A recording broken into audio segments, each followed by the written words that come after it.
Good evening, good evening, good evening. और कैसे हैं मेरे अर्जुनाज सारे के सारे? हाँ भाई, कैसे हो सब लोग? कैसा रहा टेंथ? सब बढ़िया? कुछ लोग ब्रिज कोर्स में मिले थे शायद, कुछ लोग आज नए आए होंगे, कोई दिक्कत नहीं। अच्छा, मैं लेट हो गया हूँ। अच्छा, 1 मिनट लेट हो गया यार, सॉरी उसके लिए। मैं बहुत लोगों का दिल दुखा गया, सॉरी। बट हाँ, अभी कितने लोग अच्छे से पढ़ाई वढ़ाई, मतलब आज से स्टार्ट हो गया। अभी तो जूलॉजी की क्लास हुई है शानदार, मैंने देखा जूलॉजी की क्लास काफ़ी आप लोगों ने एंजॉय किया है। तो अभी केमिस्ट्री स्टार्ट करनी है। मैं आपको पढ़ाऊंगा फिजिकल केमिस्ट्री। केमिस्ट्री यहाँ से 3 पोर्शंस में डिवाइड है, तो फिजिकल केमिस्ट्री मैं पढ़ाऊंगा। फिजिकल केमिस्ट्री थोड़ी सी 11th की थोड़ी सी दर्द भरी हो सकती है। दर्द इसलिए कि क्वेश्चंस करने पड़ते हैं, लेकिन तुम सारे के सारे अर्जुन हो यार, तुम सारे अर्जुनाज हो, ये वाले अर्जुन हो। तुम्हारा निशाना अपना फिक्स्ड है, तुम्हारा निशाना पता है क्या करना है। नीट 2026, नीट 2026, नीट 2026, सिर्फ और सिर्फ एक ही निशाना है अपने पास, और वो है अपना नीट क्लियर करना। देखो यार, ऑलरेडी बहुत सारा मोटिवेशन अभी बहुत हाई होता है, अभी बहुत ज़्यादा हाई होता है। अभी लगता है कि बस पढ़ाई कर लें कि सिलेक्शन हो ही जाएगा, ठीक है। और कभी कभी उसमें कुछ गलतियां होती हैं। अगर कोई पेरेंट्स सुन रहे हैं या कुछ भी, तो आप लोगों से बस थोड़ा, बच्चों आपसे ही बोल रहा हूँ, क्योंकि हर एक टीचर जब शुरुआत में आता है तो वो एक उम्मीद लेके आता है कि यार इस बैच से रैंक लेके आना, इस बैच से ये वाला बैच लेके आएंगे। जैसे जब नीट 2025 वाले जो अर्जुना वाले हैं, जो लास्ट ईयर के अर्जुनाज हैं, उनमें से उन लोगों ने प्रॉमिस किया हुआ है कि सिंगल डिजिट रैंक आना ही आना है। और वो पता है तुम्हारे चांसेस सबसे ज्यादा होते हैं सिंगल डिजिट रैंक लेके आने के। क्यों ज्यादा होते हैं, उसके पीछे का लॉजिक है, क्योंकि जब तुम 11th क्लास में स्टार्ट करते हो और 11th क्लास की स्टार्टिंग अगर अच्छी हो गई, अगर तुमने स्टार्ट से मेहनत करी, तो आपके पास जो एक बोलते हैं ना कि जो एक टाइम का, जो सबसे बड़ी इंपॉर्टेंट चीज जो आपके पास टाइम मिलता है, जो आपको 2 साल, 2.25 साल आपको मिल जाते हैं, वो किसी और बच्चे को जो खासकर 12th में है या खासकर जो रिपीटर्स में है, उनको नहीं मिलता। 11th वालों को अर्जुनाज के चांसेस ज्यादा है नीट में सिलेक्शन के। क्यों? क्योंकि आपके पास बहुत सारा टाइम है। आप अगर गिरोगे बिना, उठने के चांसेस फिर से हैं। आप 2 महीने गिर जाओगे, फिर से उठ सकते हो, फिर से गिर सकते हो, फिर से उठ सकते हो, क्योंकि आपके पास टाइम है। लेकिन यही टाइम ना आपके लिए प्रॉब्लम भी क्रिएट कर सकता है अगर आपने सही से यूटिलाइज नहीं किया तो। क्योंकि हम लोग 11th में होते हैं, बहुत शौक होता है, कह रहे यार हम तो ये हैं वो हैं। ये दिक्कत यही है कि भैया टाइम पे, अपने पास टाइम का यूटिलाइजेशन अगर करना सीख गए तो अगले 2 साल, लिख के देता हूं, आपके ही होंगे। ये 2 साल आपके ही होंगे। नीट 2026 का सिलेक्शन आप ही लेके जाओगे। आज बोल रहा हूं, बहुत सारे बच्चे जो ऑब्वियसली यूट्यूब पे, ऐप में, कल से ऐप पे क्लास हो जाएंगी। आज यूट्यूब पे क्लासेस हो रही है, कल से ऐप पे टाइम, मतलब आप ऐप पे क्लासेस स्टार्ट हो जाएंगी। तो कल से जब ऐप में आओगे, वहां जब अटेंडेंस होगी, वहां जब स्कॉलर्स बनेंगे, आपके टेस्ट होंगे, तो डिसाइड होना शुरू होता है। आज तो क्लास में सब लोग यस सर करेंगे। अगर मैं भी पूछूंगा कौन कौन सिलेक्शन लेना चाहता है, कौन कौन नीट 2026 अच्छे से अटेम्प्ट करना चाहता है, यस और नो में बता दो। कौन कौन करना चाहता है, कौन कौन नीट 2026 में सिलेक्शन लेना चाहता है? देखो कितने यस आएंगे। सब लोग लेना चाहते हैं, सब लोग। जो नीट 2026 में अपीयर होने वाले जो बच्चे आज 11th क्लास में बैचेस में स्टार्ट कर रहे हैं ना, वो सब लोग ही सिलेक्शन लेना चाहते हैं। लेकिन आखिर क्या क्या डिफरेंस क्या आएगा? आखिर ये रफ्तार जो चालू होगी वो क्यों कम हो जाएगी, या क्यों ऐसा होगा? उसके पीछे का लॉजिक सीधा सीधा ये है कि आपकी कंसिस्टेंसी। मैं बस इतना चाहता हूं, पेरेंट्स से ही बोलूंगा, आप बच्चों से ही बोलूंगा कि भैया बस इतना ही रिक्वेस्ट है आप सबसे। आपने स्टार्ट आज अपने पास बहुत अच्छे, मतलब बहुत अच्छा लग रहा है कि आप लोग आए हो, आप लोग पढ़ना चाहते हो, अपना सिलेक्शन लेना चाहते हो, ये बहुत अच्छी बात है। लेकिन एक दिक्कत है इसके साथ, कि ये अच्छी बात, हर एक दिन खुद को बोलना कि मुझे पढ़ाई करनी है, मुझे सिलेक्शन चाहिए, ये अगले 2 साल तक अगर लगातार आप बोलते रहे और आप करते रहे, तो आप समझ जाइए आप सिलेक्शन के पास हैं। हम सब टीचर्स जानते हैं, हर एक साल ना, मतलब जैसे मुझसे कोई पूछ दे अगर मुझे नीट 2000, देखो बेटा आपका टारगेट जो है ना, आपका टारगेट ये है, नीट 2026 है, आपका टारगेट ये है नीट 2026।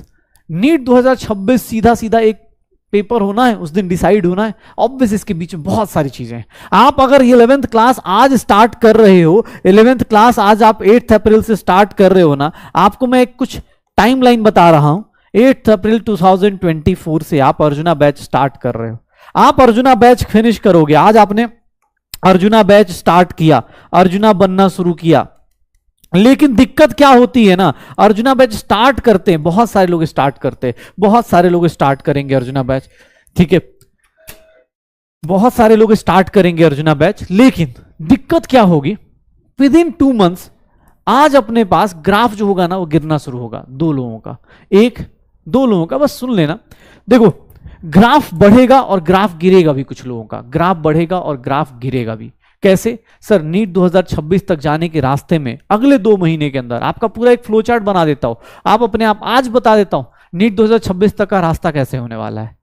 कुछ लोगों का ग्राफ, यहां पर कुछ स्टूडेंट्स होंगे जो क्लास क्या होंगे, क्लासेस मिस हो जाएंगी, और जब क्लास मिस होगी, या फिर अगर मैं बोल दूं कि सर थोड़ा बहुत, मतलब होता है ना कि सेल्फ स्टडी कहीं ना कहीं कम होगी, स्टडी एंड प्रैक्टिस कुछ ना कुछ तो कम हो जाएगी। और यहीं पर एक बच्चा आएगा, देखना ध्यान से, यहीं पर जो बच्चा आएगा जो स्टडी, क्लास, डीपीपी और क्वेश्चन, आज स्टार्ट हो रहा है, आज सब लोग स्टार्ट करेंगे, मैं आपको बता रहा हूं क्लियरली कि हाँ सर ये होगा, ये देखिए ये सब कुछ करेगा, जो सब कुछ करेगा सर वो अपने स्कूल में भी अच्छा करने वाला है, उसका स्कूल में भी अपना अच्छा मार्क्स आएगा, और नीट वाले जो टेस्ट होंगे, जो हमारे पीडब्ल्यू के जो टेस्ट होंगे, वो सब कुछ अच्छा होने वाला है। लेकिन यहां पर अब दिक्कत आनी शुरू होगी कि सर स्कूल में भी डाउनफॉल आएगा, थोड़ा बहुत पीडब्ल्यू के टेस्ट में हो सकता है टेस्ट ही मिस करना शुरू कर दें, या फिर आप क्या करना शुरू कर दें कि अरे सर मैं 2.0 से पढ़ता हूं, 3.0 से पढ़ता हूं। लेकिन जो ये बैच में, जिस बैच में आप पढ़ रहे हैं, सर मैं सच बता रहा हूं 8 अप्रैल से आप चालू करिए, नेक्स्ट 2 मंथ्स में ये चीजें आपके अंदर आनी शुरू होंगी। और अगर आप इस कैटेगरी में आ गए तो बेटा मैं नहीं चाहता, सच बताऊं एज ए टीचर, मैं कभी नहीं चाहता कि आप इस कैटेगरी में आए, क्योंकि यहां से ना 11th फिर आपका 11th क्या हो जाता है, वीक हो जाता है, ये 11th क्या हो जाता है, वीक हो जाता है। मैं चाहता हूं आप एक नशा ले लीजिए, आज से एक ना एडिक्शन पकड़ लीजिए। एडिक्शन क्या है, कुछ नहीं, सिर्फ 4 चीजें करनी है बेटा, आपको सिर्फ 4 चीजें करनी है, स्कूल में भी टॉप करोगे और पीडब्ल्यू के मार्क्स भी अपने पास अच्छे आएंगे, मार्क्स भी बहुत अच्छे आएंगे। बस एक अगले 2 महीने, मैं आपको बहुत 2 साल तो नहीं बोल रहा हूं, अगले 2 महीने बस इतना पकड़ लीजिए कि सर मुझे ना क्लास मिस नहीं करनी है, मुझे अपने पास स्टडी करनी है, अच्छे से प्रैक्टिस कम नहीं करनी है।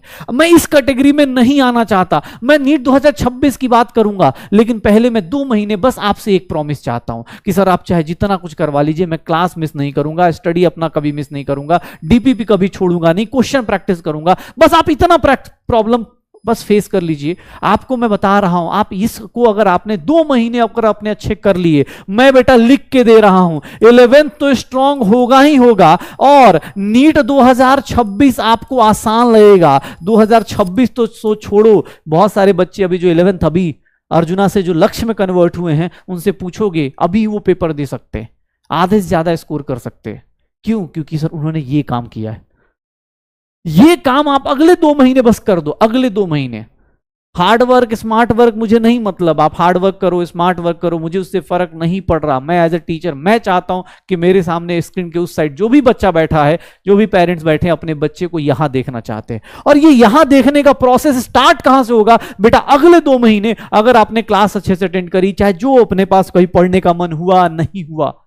एक सिंपल सी बात बताता हूं बेटा, ये आइसक्रीम की दुकान नहीं है कि सर मुझे ये फ्लेवर पसंद नहीं तो मैं वो खाऊंगा ये खाऊंगा, नहीं।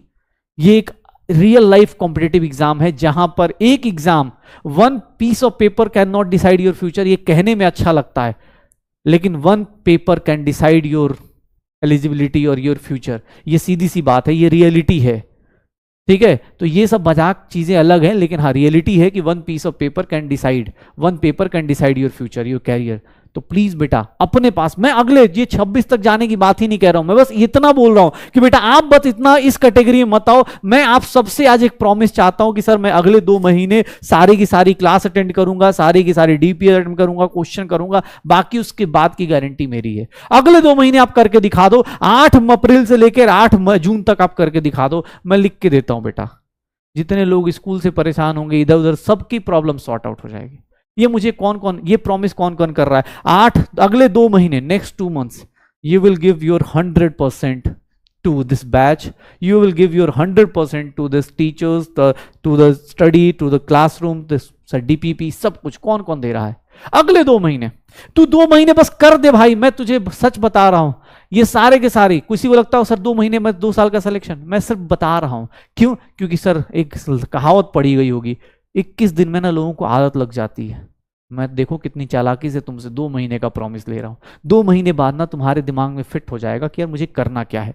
अभी तुम्हें यही नहीं पता होगा करना क्या है, इसलिए बोला बस अगले 2 महीने मेरे साथ साथ यहां पर स्टडी करना है, डीपी सॉल्व करनी है, क्लास के क्वेश्चंस करने हैं, आपको क्वेश्चंस करवाई जाएगी, ये प्रॉमिस कर लो। पिंकी प्रॉमिस हो चाहे जैसा भी प्रॉमिस हो, भैया होना चाहिए। ये 2 महीने आप कर लो, इसके बाद की गारंटी यहां से यहां लेके जाने की अपनी अपनी होगी। क्यों? क्योंकि नेक्स्ट 2 मंथ्स में अगर आपने ये वाला कैटेगरी में आप आ गए, इस कैटेगरी में आ गए, फिर तो आप ऑब्वियस है आपका स्ट्रगल अलग हो जाएगा। लेकिन आप इस कैटेगरी में आ गए ना सर, यहां तक, यहां पर सिर्फ एक ब्रेक आएगा आपकी जिंदगी में, आप बस यहां पर लक्ष्य में पहुंचोगे 2025 वाले में, और उसके बाद 2026 वाले में, लक्ष्य 2026 में पहुंचोगे, और उसके बाद बिना किसी ब्रेक के, नो ब्रेक, आप सीधा सीधा सिलेक्शन लेके जाओगे। नो ब्रेक, सीधा सीधा सिलेक्शन, सीधा सीधा सिलेक्शन होगा। सिर्फ ये शुरुआत के 2 महीने 3 महीने आपने अगर अच्छे से प्रैक्टिस कर लिया, लिख के देता हूं बेटा, आपको दिक्कत नहीं आएगी। दिक्कत पता है किनके साथ आती है? यहां बैठे हैं ये बेटा, इनको दिक्कत आएगी। अब ये क्या करेंगे कि सर 11th वेस्ट कर दिया है, 11th वेस्ट कर दिया है, तो अब 11th सही कैसे करें, 11th कैसे सही करें, ये सोचेंगे, और इनके लिए प्रॉब्लम्स ही प्रॉब्लम्स होंगी, प्रॉब्लम्स ही प्रॉब्लम्स होंगी। तो इसीलिए आज पहले दिन बस ये बता रहा हूं बेटा, आपको आपकी जिंदगी का बस अगला 2 महीना देना है बेटा। ऐप में कल से क्लास चालू होगी आज अपने पास, ठीक है? हाँ, कैमरा प्रॉमिस एक बच्चे ने लिखा camera promise, yes sir camera promise, ठीक है? आज स्क्रीन पे ये प्रॉमिस रहेगा, ठीक है? 10th में मैं मेहनत करना सीख गया, नहीं बेटा यहां और ज्यादा मेहनत लगेगी। मैं आप सबको सच बताऊं, आज पहला दिन है, किसी को ये ना लगे। क्यों? क्योंकि इसका रीजन ये है कि मुझे पता है आपके अंदर क्या क्या चीजें अभी और डालनी है, और वो कैसे कैसे टाइम के साथ डेवलप होंगी। अगले 2 महीने बाद हमें क्लास में ये पता चलने लगता है। अच्छा, अगले 2 महीने 1-2 चीजें और बता दूं। पीडब्ल्यू में किसी को लगता हो अटेंडेंस नहीं होती है, पीडब्ल्यू में अटेंडेंस होती है, बस वो अटेंडेंस आपको स्कूल की तरफ प्रेजेंट और एब्सेंट नहीं दिखता। पीडब्ल्यू की अटेंडेंस आपको चेक करनी है। एज ए पेरेंट भी आपको बता रहा हूं, खासकर पेरेंट्स को बता रहा हूं, अपने बच्चे का अटेंडेंस आप देख सकते हैं। कैसे? आपको बच्चे का एक तो वीडियो कंप्लीट होगा बेटा, तो मार्क एज अ कंप्लीट आ जाता है, वीडियो ड्यूरेशन पता चल जाती है, पेरेंट्स उस पोर्टल पे जाके देख सकते हैं। दूसरा, तुम भी अपने आप को देख सकते हो। और दूसरा सबसे इंपॉर्टेंट फायदा, आप अगर अगले 2 महीने अच्छे से पढ़ाई करते हो तो you will become PW scholar. PW scholar कौन होता है? वो बच्चा होता है जो जिसके बारे में, जिसको होता है ना इंस्टाग्राम पे ब्लू टिक मिलता है, जैसे फेसबुक पे ब्लू टिक यहां वेरीफाइड अकाउंट होता है, वैसे वो वेरीफाइड बच्चा होता है। उसके टेस्ट के मार्क्स नहीं पूछे जाते, उससे स्कूल के मार्क्स नहीं पूछे जाते, उससे सिर्फ और सिर्फ उस बच्चे की ये चीज देखी जाती है कि वो स्टडी कर रहा है क्या, डेली क्लास कर रहा है क्या, क्वेश्चंस डीपीपीए कर रहा है क्या वो टेस्ट दे रहा है क्या। बस इतने ही क्राइटेरिया होता है बेटा। आपके मार्क्स ज्यादा आए चाहे कम आए, ये हमारी टेंशन अभी आपको देनी ही नहीं है। आप बस 11th के शुरुआत के 2-3 महीने साथ में पढ़ें, हम आपको बनाएंगे पीडब्ल्यू स्कॉलर, और पीडब्ल्यू स्कॉलर से आपका सिलेक्शन होगा पक्का। क्यों सर? उसमें कुछ भी नया नहीं करना है, उसमें कोई कंपटीशन नहीं, हर एक बच्चा बन सकता है पीडब्ल्यू स्कॉलर। क्यों? क्योंकि सर उसमें सीधी सी बात है, अटेंडेंस डेली लगाइए, क्लास डेली आइए, पीडब्ल्यू स्कॉलर बनिए। और यूट्यूब पे नहीं, कल से बेटा क्लास अटेंडेंस चालू हो जाएगी, कल से, हाँ कल से वहां स्टार्ट हो जाएगी, ठीक है? डीपीपी बेटा होता है डेली प्रैक्टिस प्रॉब्लम्स। डेली जैसे क्लास होगी उसके साथ साथ प्रैक्टिस शीट दी जाएगी, आपको वो प्रैक्टिस शीट अटेम्प्ट करनी है। ऐसे आज की क्लास में तो नहीं मिलेगी, बट कल की क्लास से स्टार्ट हो जाएगा। हाँ बेटा आपके ऊपर है, आप जितना, सर यहां पर बस ये अगले 2 महीने मैं आपसे मांगता हूं, बस ये 2 महीने दे दो। 11th की आदत लग गई, फिर आप दुनिया में, सच बता रहा हूं, अगर आपने ये वाला जो जर्क है ना, ये वाला जो शिफ्ट है, 11th का जो शिफ्ट है, ये शिफ्ट अगर आपने साथ साथ अच्छे से कर लिया, आपको कोई दिक्कत नहीं आएगी। बस क्लास अटेम्प्ट कर लेना पक्का, ओके?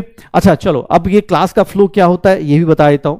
जैसे हम लोग क्लास करेंगे, देखिएगा ऑनलाइन क्लास होगी आपकी, ऑब्वियस है आप सब लोग इस बैच में आए हैं तो ऑनलाइन क्लासेस होने वाली है। दूसरी चीज, आप जब ऑनलाइन क्लास में आते हो तो प्लीज अपने पास एक तो कोई भी फालतू की नोटिफिकेशन जितनी भी हैं, मतलब मैं सीधा सीधा बता देता हूं आपको क्या क्या करना है। सर आपको ना मतलब कुछ चीजों का ध्यान रखना है। अरे यार भाई हट जा, क्या करना है क्लास के अंदर, क्लास के ड्यूरेशन में सबसे पहली चीज, सारे के सारे नोटिफिकेशन बंद कर दीजिएगा, क्योंकि आपको नहीं पता, आपके एक मैसेज से सारे के सारे नोटिफिकेशन ऑफ कर दीजिएगा भाई साहब, चाहे जो भी ऐप है जो भी हो, क्योंकि तुम, सीधी सी बात है, तुम क्लास 10th से जस्ट पास हो रहे हो, अभी पासिंग सर्टिफिकेट भी नहीं मिला है, अभी पासिंग सर्टिफिकेट भी नहीं मिला है। तो 10th क्लास के जितने भी बच्चे अभी सुन रहे हैं, चाहे पेरेंट्स सुन रहे हो, सबसे पहले जैसे ही पीडब्ल्यू का ऐप ओपन किया, आप नोटिफिकेशन ऑफ करोगे। नोटिफिकेशन इसलिए नहीं ऑफ करना है कि हाँ सर मुझे मतलब कोई, आप सर नॉर्मल हमें मैच नहीं, भाई कोई दिक्कत नहीं, आपको देखना है क्लास के बाद देखिए। आपको मैं ये भी नहीं बोल रहा हूँ कि नहीं नहीं अभी से ही 18 घंटे पढ़िए, नहीं आप नहीं कर सकते, कोई दिक्कत नहीं सर। आप सिंपल सी चीजें, कल से ऑब्वियस है ऐप में चलेगा तो वहाँ ऐड भी नहीं आती कि ऐड आ गया, आज तो चलो यूट्यूब पे ऐड वैड भी आ रहा होगा, थोड़ा डिस्ट्रैक्शन होगा। नोटिफिकेशन इसलिए ऑफ करना है क्योंकि आपको नहीं पता आपके मोबाइल में आने वाला, आपके मोबाइल में आने वाला एक नोटिफिकेशन अगला 2 मिनट आपको जो डिस्टर्ब करेगा, वो सिर्फ 2 मिनट डिस्टर्बेंस नहीं होती दिमाग में, ऑब्वियस टॉपिक से आपको 2 मिनट के लिए डेविएट किया जाता है, वो कब 2 मिनट का डेविएशन कब पूरी क्लास खराब कर देगा, और कब एक क्लास आपको पता भी नहीं चलेगा, कब पूरा का पूरा चैप्टर खराब कर देगा, और कब आपके अंदर का कॉन्फिडेंस जीरो हो जाएगा, आपको पता नहीं चलने वाला है। एक नोटिफिकेशन आपको पूरा का पूरा, सिंपल सा एक नोटिफिकेशन आ जाए कि हाँ, मान लो तुम पढ़ाई कर रहे हो, बड़े सीरियसली देख रहे हो, सडनली एक नोटिफिकेशन आ गया कि भैया आरसीबी क्रिकेट जीत गई, आरसीबी आईपीएल जीत गई। आपका ना उसके जीतने से आपको 1 रुपया मिलने वाला है, ना उसके हारने से आपको कुछ होने वाला है, सबके सब इंडिया की टीम है, लेकिन जैसे एक नोटिफिकेशन आ गया कि आरसीबी आईपीएल जीत जाएगी या जीत गई, आप फटाफट उसको क्लिक करोगे कि हाँ देख लेता हूं, यहां इंपॉर्टेंट टॉपिक चल रहा होगा, आपने उसको क्लिक किया, सर अब आप विराट कोहली की महानता पे चले गए, आप उसकी महानता पे चले गए, और पता चला आप थोड़ी देर बाद जब लेक्चर में आएंगे तो यहां सब कुछ साइंस है, साइंस में क्या है कि रिलेटेड होता है, आप थोड़ी देर बाद जब आधे घंटे बाद घूम के आएंगे ना, लेक्चर में कुछ समझ में नहीं आएगा। इसीलिए बोला पहला काम नोटिफिकेशन ऑफ करना है, सारे के सारे ऐप्स का नोटिफिकेशन ऑफ कर देना है जब आप पढ़ाई करने आए, जब भी आप क्लास में आए। मजाक नहीं कर रहा हूं, आरसीबी जीतेगी यार, जीतेगी, जीत जाएगी ऑब्वियस। नहीं नहीं, आई लव विराट कोहली यार, हाँ ऑब्वियस है भाई, I love Virat Kohli, RCB जीतेगी, ठीक है। देखते तुम्हारे सिलेक्शन से पहले जीतती है, उसके बाद जीतती है, लेकिन जीतेगी जरूर, ठीक है। चलो, तो नोटिफिकेशन ऑफ करना है। दूसरा जितने भी हो जाए, एक सिंपल सी बात बताता हूं, ऑनलाइन क्लास में कभी भी ये मत सोचिए कि सर मैं कभी वीडियो पॉज करके चला जाऊंगा, मम्मी बुलाएंगी, पापा बुलाएंगे, या कोई भी बुलाएगा तो मैं चला जाऊंगा, आज दोस्त का बर्थडे है। आप सर ये क्लास कभी भी मिस नहीं करनी है, एक्सेप्ट आपकी तबीयत खुद ही ज्यादा ना खराब हो, या आपको बहुत ज्यादा अर्जेंट कोई मतलब काम ना हो, या किसी की बहुत ज्यादा अर्जेंट घर में कुछ फंक्शन ना हो, अदरवाइज क्लास मिस नहीं करना है। मतलब आपको जब भी होगा, हमेशा आप लाइव लेक्चर देखें। लाइव लेक्चर उन बच्चों के लिए बहुत फायदेमंद होता है जो बहुत ज्यादा इनडिसिप्लिन होते हैं। फॉर इनडिसिप्लिन, अगर डिसिप्लिन के लिए करते, सर सीधी सी बात है, लाइव लेक्चर देखेंगे तो आपका डिसिप्लिन बना रहेगा कि 4 से अच्छा डिसिप्लिन, अरे यार आपका डिसिप्लिन बना रहेगा लाइव लेक्चर में। बस हाँ, थोड़े से लॉसेस भी होते हैं कि ऑब्वियस चैट्स हो गई या कभी नेटवर्क नहीं रहा, लेकिन हाँ कोशिश कीजिएगा कि लाइव लेक्चर्स देखा जाए, क्योंकि उससे आपको पता रहेगा 4 बजे क्लास शुरू होगी, 5:45 में खत्म होगी, 6:15 शुरू होगी, 8 बजे खत्म होगी। तो लाइव लेक्चर अपने को देखने से डिसिप्लिन रहता है। नहीं भी देखते हैं तो कोई बात नहीं, अगर आप रिकॉर्डेड देखते हैं कोई दिक्कत नहीं। अगर आपका कुछ मिस हो गया, रिकॉर्डेड लेक्चर है, बस मैं एक चीज बोलता हूं आपको, रिकॉर्डेड लेक्चर देखना है फॉर एकदम मिस्ड क्लास। और मिस्ड क्लास कब होनी चाहिए?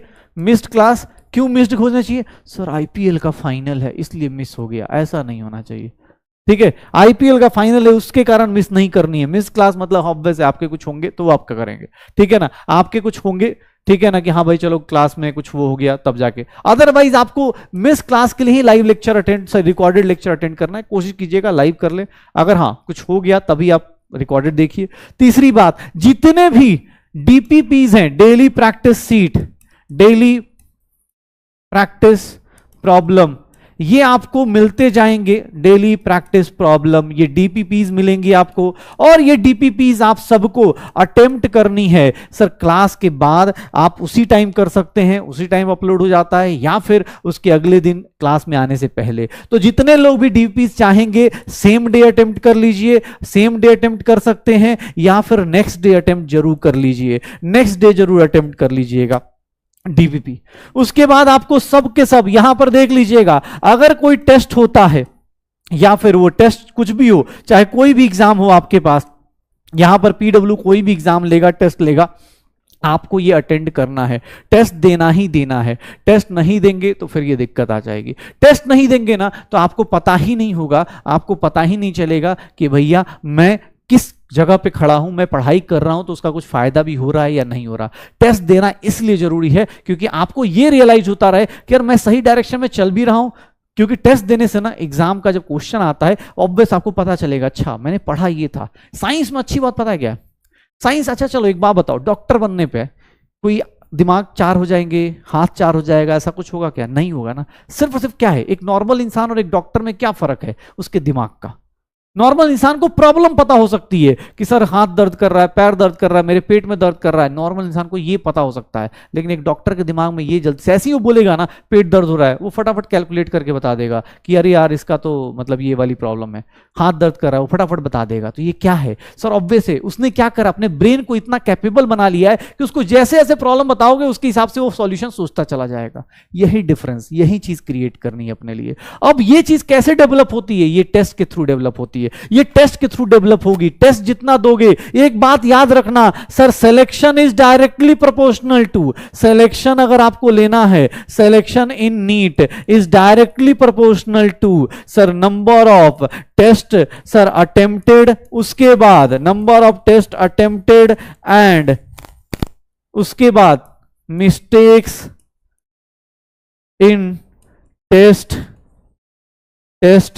analyze, mistakes in test analyzed and corrected, mistakes in test analyzed and corrected। ये सीधा सीधा याद रखना कि जितनी मिस्टेक्स करोगे, मिस्टेक करना गलत चीज नहीं है बट उसको सही करना आपका काम है। तो याद रखिएगा, आपको जब भी आप क्लास कर रहे या जब भी आप पीडब्ल्यू का कोर्स कर रहे, आपको ये बेसिक चीजें करनी पड़ेंगी। आपका सिलेक्शन आपके हाथ में, पक्का श्योर है? नहीं बेटा, अगर आपको लगता है कि आप, अब मैं इस पे ज़्यादा कमेंट नहीं करूंगा बिकॉज ये सबका अपना अपना पर्सनल चीज़ें हैं कि स्कूल जाना है नहीं जाना है, इट्स नॉट माई थिंग भाई, ये चीज़ मैं नहीं बोल सकता आपको। अब आपको ये खुद ही डिसाइड करना है, पेरेंट्स साथ डिस्कस कीजिए, जो चीज़ें आप चाहते हैं वैसे के हिसाब से सिलेक्शन, मतलब जो भी आप चाहते हैं। हाँ सर, आपको क्या करना है, नोटबुक लेना है, ठीक है। हाँ भाई, डॉक्टर बनने के बाद पैसा ऑब्वियस से कमाया जाता है, पैसा भी कमाया जाता है। तो यहाँ लिख सकते हैं ना, सिलेक्शन से नंबर ऑफ टेस्ट जितना दोगे उतना जल्दी सिलेक्शन होगा, उतना जल्दी पैसे कमाओगे, उतनी जल्दी समाज में इज्जत मिलेगी, सोसाइटी में इज्जत मिलेगी। अभी इज्जत क्यों मिल रही है? क्योंकि 10th अच्छा गया है, कुछ देर बाद 10th का रिजल्ट आ जाएगा तो थोड़ी बहुत इज्जत अप डाउन होगी, फिर थोड़ी देर बाद अच्छा सर 11th कैसा जा रहा है, उसके ऊपर इज्जत अप डाउन होगी। तो कोई दिक्कत नहीं, आप सब लोगों को बस एक काम करना है, नोटिफिकेशन ऑफ कीजिएगा, लाइव लेक्चर अटेंड कीजिएगा। कल से बैच में अपने पास लाइव लेक्चर आने शुरू होंगे। यहाँ पर आज ऑनलाइन चल रहे हैं, यूट्यूब पे चल रहे हैं, यहाँ पे थोड़ी प्रॉब्लम हो सकती है ऐड वर्ड की, बट हाँ कल से आपको ऐड वर्ड नहीं आएंगे, ठीक है। डीपीपीज आपको अटेम्प्ट करने हैं, क्लास के जितने क्वेश्चंस कराए जाएं उसको अटेम्प्ट करना है, नोट्स बनाने हैं जितना हो सकता है, शॉर्ट नोट्स। जो लोग स्कूल जा रहे हैं, जिनको टाइम कम मिल रहा है, जो भी रीजन हो, जिनको टाइम कम मिल रहा है, वो अपने शॉर्ट नोट्स बना लेंगे कि हाँ भाई शॉर्ट नोट्स बन जाएंगे। बाकी ऐसे कोई टेंशन नहीं होगी। क्लास के अंदर हम बहुत कुछ करने वाले, जो आपको पता भी चलेगा, क्लास के अंदर बहुत कुछ होगा।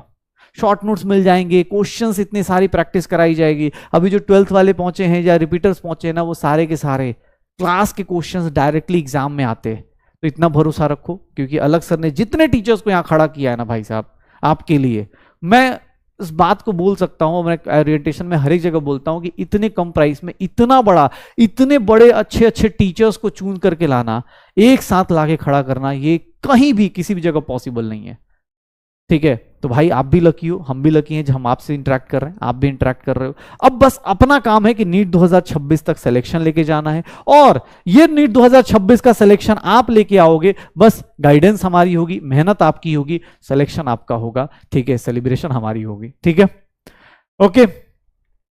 चलो, हाँ रिकॉर्डिंग वाले में भी अटेंडेंस लगती है बेटा, रिकॉर्डिंग जब देखोगे ना तो अटेंडेंस आती है। बुक्स के बेटा, बुक्स की जरूरत है नहीं, बुक्स में आपको बस सीधा सीधा बता दूं, केमिस्ट्री के लिए बुक्स फॉर, अगर मैं केमिस्ट्री की बात करूं तो आपको केमिस्ट्री में सीधी सी बात है, आपको कुछ नहीं, सबसे पहले तो एनसीईआरटी लेनी है। एनसीईआरटी तो लेनी ही लेनी है। एनसीईआरटी की अपने पास न्यू एनसीईआरटी ले लीजिए, कोई दिक्कत नहीं। 2023-24 का एडिशन या 2024-25 का एडिशन, 2023-24 एडिशन जो भी है, आप नई एनसीईआरटी ले लीजिए, या ओल्ड भी चलेगी, ओल्ड एडिशन भी चलेगा, ओल्ड एडिशन भी चलेगा, कोई दिक्कत नहीं है, कुछ चेंज नहीं होगा, कोई भी ले लीजिए, बस एनसीईआरटी ले लीजिएगा, एनसीईआरटी ले लीजिएगा, ठीक है। दूसरा बुक अपने पास ऑब्वियस है, हम लोग यहां पर डीपीपीस तो करते हैं, डीपीपीस तो करना ही करना है। दूसरा यहां पर आपको मॉड्यूल से होमवर्क मिलेगा, तो मॉड्यूल अगर होगा, पीडब्ल्यू मॉड्यूल अगर होगा, पीडब्ल्यू मॉड्यूल मतलब पीडब्ल्यू का जो मॉड्यूल आता है, मैं आपको पिछली ब्रिज कोर्स में भी दिखाया था, पीडब्ल्यू का जो मॉड्यूल आता है, मैं एक बार और दिखा देता हूं। ऐसी बुक्स आती हैं, ऐसी बुक्स आती हैं पीडब्ल्यू की ना, ऐसे मॉड्यूल की बुक्स आती हैं। इसमें क्या होता है कि हर एक चैप्टर का, जो लोग स्कूल जाते हैं मोस्टली, जिनको टाइम कम मिलता है, उनके लिए नोट्स मिले हुए मिल जाते हैं, उनको ना हर एक चैप्टर के नोट्स मिल जाएंगे, यहाँ नोट्स मिल जाएंगे, उसमें ऐड कर सकते हैं, और कुछ यहाँ पर नोट्स शॉर्ट में मिल जाएंगे, और प्लस यहाँ पर ना क्वेश्चंस करने को मिल जाता है, क्वेश्चंस मिल जाते हैं आपको। इसको करने के बाद, डीपीपी पीडब्ल्यू मॉड्यूल करने के बाद, एनसीईआरटी करने के बाद भैया टाइम नहीं मिलेगा, पहली बात। दूसरा, अगर इसको कर लेंगे तो उसके बाद फिर क्लास में पूछिएगा, बता दूंगा कि इसके बाद कौन सी बुक्स करनी है, इसके बाद कौन सी बुक्स करनी है, वो उस टाइम बता दूंगा, ठीक है, उस टाइम बता दूंगा। बेटा नहीं, ऐसा कुछ नहीं है कि मॉड्यूल नहीं होगा तो नहीं होगा, लेकिन उससे प्रैक्टिस ज्यादा होगी। बेटा आप कोई और बुक्स लोगे ना, उसका कोई मतलब, उसमें क्या होगा ना, मैं होमवर्क नहीं दे पाऊंगा, क्योंकि ऑब्वियस हर एक आदमी अपनी अपनी बुक्स लेगा, तो मैं मॉड्यूल से होमवर्क दूंगा, एनसीईआरटी से होमवर्क दूंगा, और डीपी से होमवर्क दूंगा। ये मेरे 3 होमवर्क वाली चीजें होंगी 11th क्लास में। बस बोल तो रहा हूं, 11th क्लास में बस इतना देख लीजिएगा, एनसीईआरटी, डीपी और मॉड्यूल आप देख लीजिएगा, ठीक है। मॉड्यूल बेटा आपको मिल जाएगा, आप ऑनलाइन ऑर्डर कर सकते हो, पीडीएफ आपको मिल जाएगी, अभी आपको फर्स्ट चैप्टर के लिए पीडीएफ आपको मिल जाएगी, या पीडीएफ से देख लेना। और ओल्ड मॉड्यूल्स भी चलेंगी, कोई दिक्कत नहीं, अगर कम, हाँ कोई दिक्कत नहीं, कोई बात नहीं। मैं मॉड्यूल से, मैंने क्या बोला आपको, एनसीईआरटी से होमवर्क दूंगा, एनसीईआरटी क्वेश्चंस होमवर्क में मिलेंगे, डीपीज मिलेंगी, और पीडब्ल्यू मॉड्यूल मिलेगा। एनसीईआरटी तो मिलेगा ही मिलेगा। इनके आज के टाइम पे तो मैं एनसीईआरटी एग्जाम्पलर भी आता है, वो भी धीरे धीरे हम लोग बैच में जैसे जैसे आगे चलेंगे, एनसीईआरटी एग्जाम्पलर हम लोग करने वाले हैं, एनसीईआरटी एग्जाम्पलर हम लोग करेंगे, एनसीईआरटी एग्जाम्पलर हम लोग करने वाले हैं, एनसीईआरटी एग्जाम्पलर भी आ जाएगा तो वो भी करेंगे, ठीक है। चलिए, अब मैं आपसे एक दो चीजें, बुक्स हो गई, पता चल गया सिलेक्शन के लिए क्या करना है, ये भी पता चल गया, क्या नहीं करना है यही पता चल गया, बुक्स सिलेक्शन सब कुछ डिसाइड हो गया है। अब मैं आपसे एक सिंपल चीज पूछता हूं, सिलेक्शन तो पढ़ता ही है ना, बेस्ट मॉड्यूल बेटा सही है, अब आप सब सच बताओ तो मॉड्यूल बहुत सही है, ठीक है।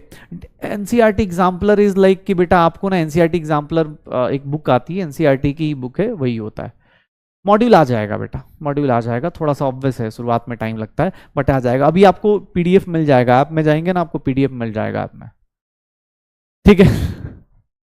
चलो ठीक है, आपके ऊपर है, जैसे भी शॉर्ट नोट्स बना सकते बनाइए, ठीक है। चलिए, तो मैं बोल रहा था बुक्स की जरूरत है, NCERT, PW module, NCERT exemplar, ये 3-4 काफी है, इसके अलावा जरूरत नहीं है यार, ठीक है। ओके, हाँ, केमिस्ट्री में अपने पास 3 पोर्शंस हो जाएंगे। अब केमिस्ट्री में 3 पोर्शंस आपके जो सिलेबस में है, अगर मैं केमिस्ट्री का सिलेबस बताऊं तो केमिस्ट्री क्लास 11th का अगर मैं क्लास 11th केमिस्ट्री सिलेबस बताऊं, अगर क्लास 11th के केमिस्ट्री का सिलेबस बताया जाए तो फर्स्ट चैप्टर जो आएगा वो है आपका some basic concepts of chemistry. और सच बताऊं बेटा, एक बात बताऊं, some basic concepts of chemistry से ये जो होगा, इसी को आप लोग कहीं अपने पास, या हम लोग भी क्लास में बार बार बोलेंगे, मोल कॉन्सेप्ट।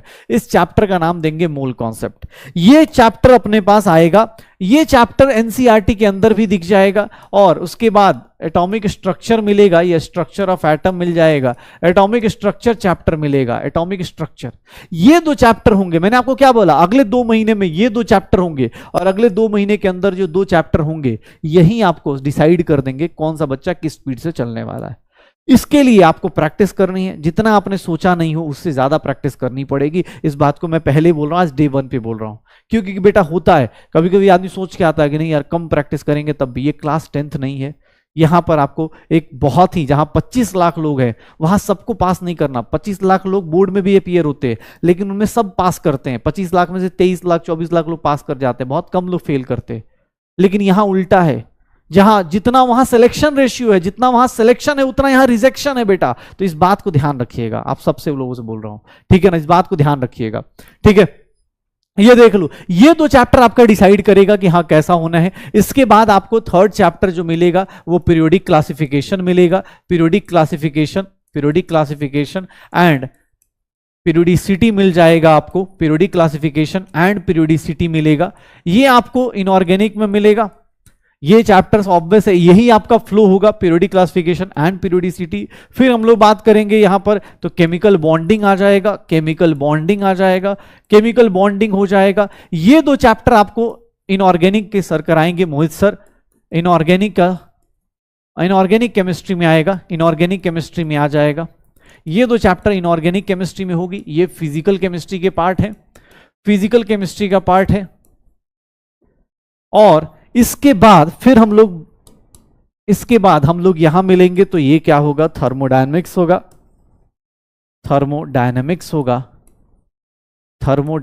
होगा, इक्विलिब्रियम, केमिकल इक्विलिब्रियम एनसीईआरटी में एक ही चैप्टर है इक्विलिब्रियम, लेकिन इक्विलिब्रियम दो टाइप में डिवाइडेड होता है। इक्विलिब्रियम एक केमिकल इक्विलिब्रियम होता है, एक आयनिक इक्विलिब्रियम होता है। केमिकल होता है और एक क्या होता है, आयनिक इक्विलिब्रियम होता है। फिर यहां पर रेडॉक्स रिएक्शन करके चैप्टर आएगा, रेडॉक्स रिएक्शंस करके चैप्टर आ जाएगा, ये हम लोग करेंगे। फिर हम लोगों के पास some basic principles of organic chemistry आ जाएगा। अब ये चैप्टर ना अपने पास एनसीईआरटी में एक फॉर्म में है। ये देखो हम लोगों की लाइफ में ये देखो, ये तीन चैप्टर्स फिर से अपने पास कौन से आ जाएंगे, ये 5th 6th अपने पास ये वाले, ये फिर से फिजिकल केमिस्ट्री के पार्ट आ जाएंगे। ये फिजिकल केमिस्ट्री होगा। और अगर मैं क्लास 12th 11th की बात करूं तो क्लास 11th में some basic principles of organic chemistry आएगा। यहां पर 3 चैप्टर आ जाते हैं। ये कहने को अपने पास एक चैप्टर है एनसीईआरटी का, बट यहां पर देखोगे तो नोमेनक्लेचर, यहां पर आ जाता है आइसोमेरिज्म, और यहां पर आ जाता है general organic chemistry GOC. Even आप अगर एनसीईआरटी पढ़ रहे हो तो एनसीईआरटी में एक और टॉपिक आ जाता है purification and analysis of organic compound. आपको ये टॉपिक्स मिलेंगे आपको पूरे, जब आप केमिस्ट्री के एंड तक पहुंचोगे तो। एंड इसके बाद आता है हाइड्रोकार्बन। ये जो दो टॉपिक्स बताए मैंने लास्ट के, ये जो दो टॉपिक्स हैं ये हम लोगों को आते हैं कहां पर, ये पूरा का पूरा किस में आएगा, ऑर्गेनिक केमिस्ट्री में। ये पढ़ाएंगे अपने पास Yogesh Jain sir organic chemistry में। ये कहने को दो टॉपिक्स हैं, बट ये बेटा अपने आप में एक चैप्टर है, ये अपने आप में एक चैप्टर्स है, ये सारे के सारे अपने आप में एक चैप्टर्स होंगे, ठीक है। तो ये सारे के सारे मिलेंगे। कितने पेज की नोटबुक, नहीं बेटा ठीक है, नोटबुक नंबर, पेजेस तो छोड़ दो, नंबर ऑफ नोटबुक पूछो। पेज क्या होता है, पेज तो अब छोटी मोटी बातें होती हैं, ठीक है, पेज तो अब छोटी मोटी बातें होती है। नंबर ऑफ नोटबुक्स आते हैं बेटा, नंबर ऑफ नोटबुक्स आते हैं, ठीक है। हाँ कोई दिक्कत नहीं, नंबर ऑफ नोटबुक्स लेनी है, अलग अलग, फिजिकल का अलग हो सकता है। अभी तो आप देखो आज तो पहली क्लास है ना, तो ऑब्वियस है पेजेस का क्या है, पेज नहीं बेटा, यही तो 10th और 11th में फर्क है। इसीलिए तो मैंने आपको बोला शुरुआत के 2 महीने, शुरुआत के 2 चैप्टर में आप डिसाइड होना शुरू हो जाते हैं कि आपने सही लिया। बोलते हैं Newton's third law is valid. अब न्यूटन्स थर्ड लॉ कैसे वैलिड होता है, every action has a opposite equal and opposite reaction. तो यहां पर क्या होता है कि सर आपने मजे मजे में अगर साइंस ले ली, तो सीधी सी बात है आपने एक्शन ले लिया, तो 2 महीने के बाद आपको रियलाइज होगा कि अब साइंस आपसे मजे ले रही है। तो मजे मजे मत लीजिएगा, सिंसियरली आप अपने गोल के प्रति अलाइंड होने चाहिए, अपने एम के प्रति, हाँ यार मुझे ये चीज करनी है। अगर आप उसकी तरफ सोच रहे हो तब ये ले रहे हो कि यार मुझे डॉक्टर बनना है, क्यों बनना है ये आपको पता है, और किस लिए बनना है, किस तरह बनना है ये आपको पता है, तो ही आपको मजा आएगा। अदरवाइज तो फिर तो न्यूटन्स थर्ड लॉ आपके लिए ऊपर वैलिड हो जाएगा कि भैया आपने मजे मजे में साइंस ली, अब साइंस आपसे मजे ले रही है। ऐसा ना हो आपके साथ, ठीक है ना। तो प्लीज ट्राई कीजिएगा सब लोग। ये आपके टोटल चैप्टर्स हैं, 8-9 चैप्टर्स हैं। ये ऑब्वियस ये बेटा ये 2 चैप्टर है, कोई बोले ऑब्वियस ये 2 अलग अलग चैप्टर्स हैं। हम लोग एनसीईआरटी के हिसाब से इसको एक ही चैप्टर में काउंट करते हैं। स्टेट्स ऑफ मैटर बेटा हट गया है, वो हम लोग यहीं पर ऐड कर लेंगे, वो अंदर ही अंदर ऐड हो जाएगा, वो चैप्टर काउंट नहीं कर रहे। ओके शुरू करें। एनसीईआरटी भाई कैसे करें भाई, ऑब्वियस है। पी ब्लॉक, एस ब्लॉक, ये सब चीजें अब हट चुकी हैं, क्लास 12th में आएगी। इनऑर्गेनिक केमिस्ट्री बेटा ये है ना, इनऑर्गेनिक केमिस्ट्री आएगी 2 चैप्टर, बाकी अपने पास ऑब्वियस है उसका एप्लीकेशन बहुत सारे 12th क्लास में आएंगे। हाँ, नोट्स बनाने हैं, आज ही से शुरू करेंगे, ऑब्वियस है क्लास शुरू करते, स्टार्ट करें। चलो, हाइड्रोकार्बन भी इसी का टॉपिक है बेटा, ये सारा का सारा ऑर्गेनिक है, ये सारा का सारा ऑर्गेनिक है, ये सारे के सारे ऑर्गेनिक हैं। ये एक चीज पता चल गई है, देख लेना, मैं एक बार बार बोल रहा हूं, ऑर्गेनिक केमिस्ट्री और इनऑर्गेनिक केमिस्ट्री लग रही होगी कि अभी कम है, लेकिन ये अपने आप में बहुत बड़ा टॉपिक है, ये भी बहुत बड़े बड़े और बहुत इंपॉर्टेंट टॉपिक्स है बेटा इनऑर्गेनिक केमिस्ट्री। ये जो 4 चैप्टर शुरुआत के होते हैं ना, इससे बेसिक्स बन जाते हैं, मतलब जो शुरुआत के 2 चैप्टर्स उससे वो वाली भीड़ हट जाती है जिन्होंने गलती से साइंस ले ली है। शुरुआत के 2 चैप्टर्स में उनको पता चल जाता है कि भाई गलती हो गई है, ठीक है।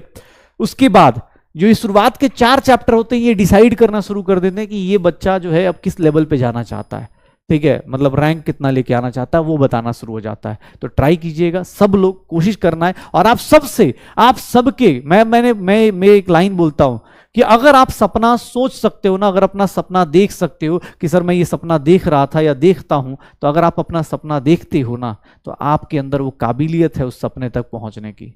ये सीधा एक स्टेटमेंट है। मुझे ये लगता है कि हर एक बच्चा जो भी ये सपना देख सकता है, जो भी सपना देखता है ना, उसकी उतनी काबिलियत है वहां तक पहुंचने की। अगर आप सपने में ये सोचते हो कि मैं फेलियर हूं, तो आप ऑब्वियस आप फेलियर की तरफ चलना चाहते हो। अगर आप सपने में ये सोच रहे हो कि मुझे रैंक लेके आना है, तो आप रैंक की तरफ मूव करना शुरू करोगे। ये मेरी तरफ से आपको बस एक पीस ऑफ एडवाइस है, बाकी अब धीरे धीरे क्लास में चलेंगे और स्टार्ट करेंगे।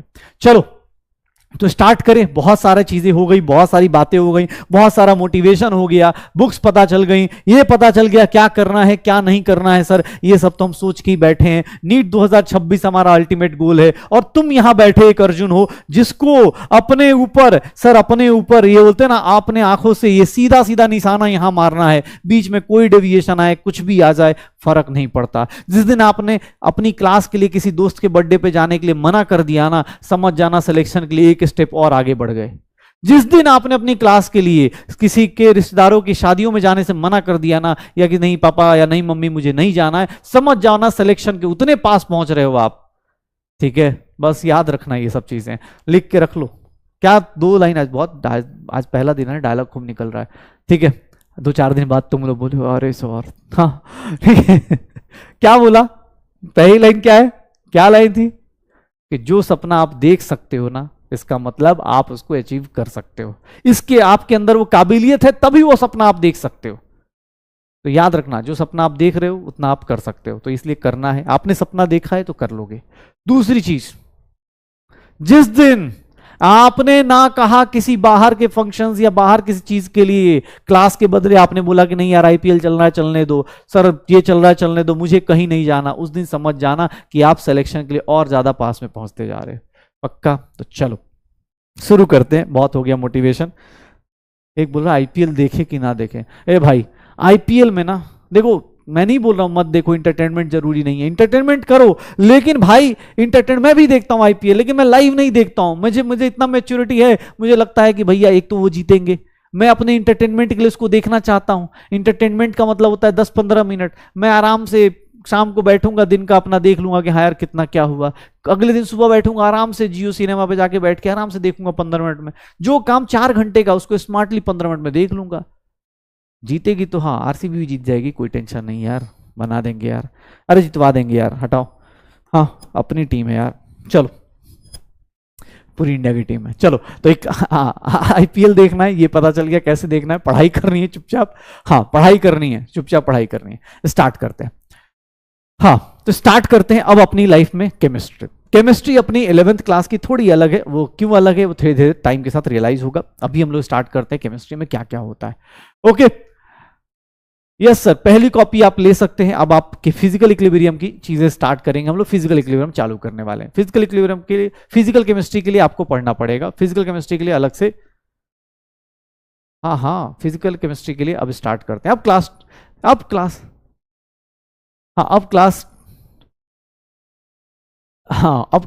11th स्टार्ट करते हैं। तो चलिए एक बार फिर से आप सभी का स्वागत है क्लास 11th में, और अब शुरू करने जा रहे हैं क्लास 11th की केमिस्ट्री। तो चलो पहले सबसे पहले एनसीईआरटी के हिसाब से केमिस्ट्री की प्रॉपर डेफिनेशन क्या होती है। एनसीईआरटी की अगर आप बुक खोलते हो तो ऑब्वियस है, शुरुआत में जो लोग स्कूल के लिए और इन सब के लिए टेंशन लेते हो, आप टेंशन मत लेना, स्कूल के लिए जितना एनसीईआरटी चाहिए होगा उतना हम खुद ही बताते जाएंगे।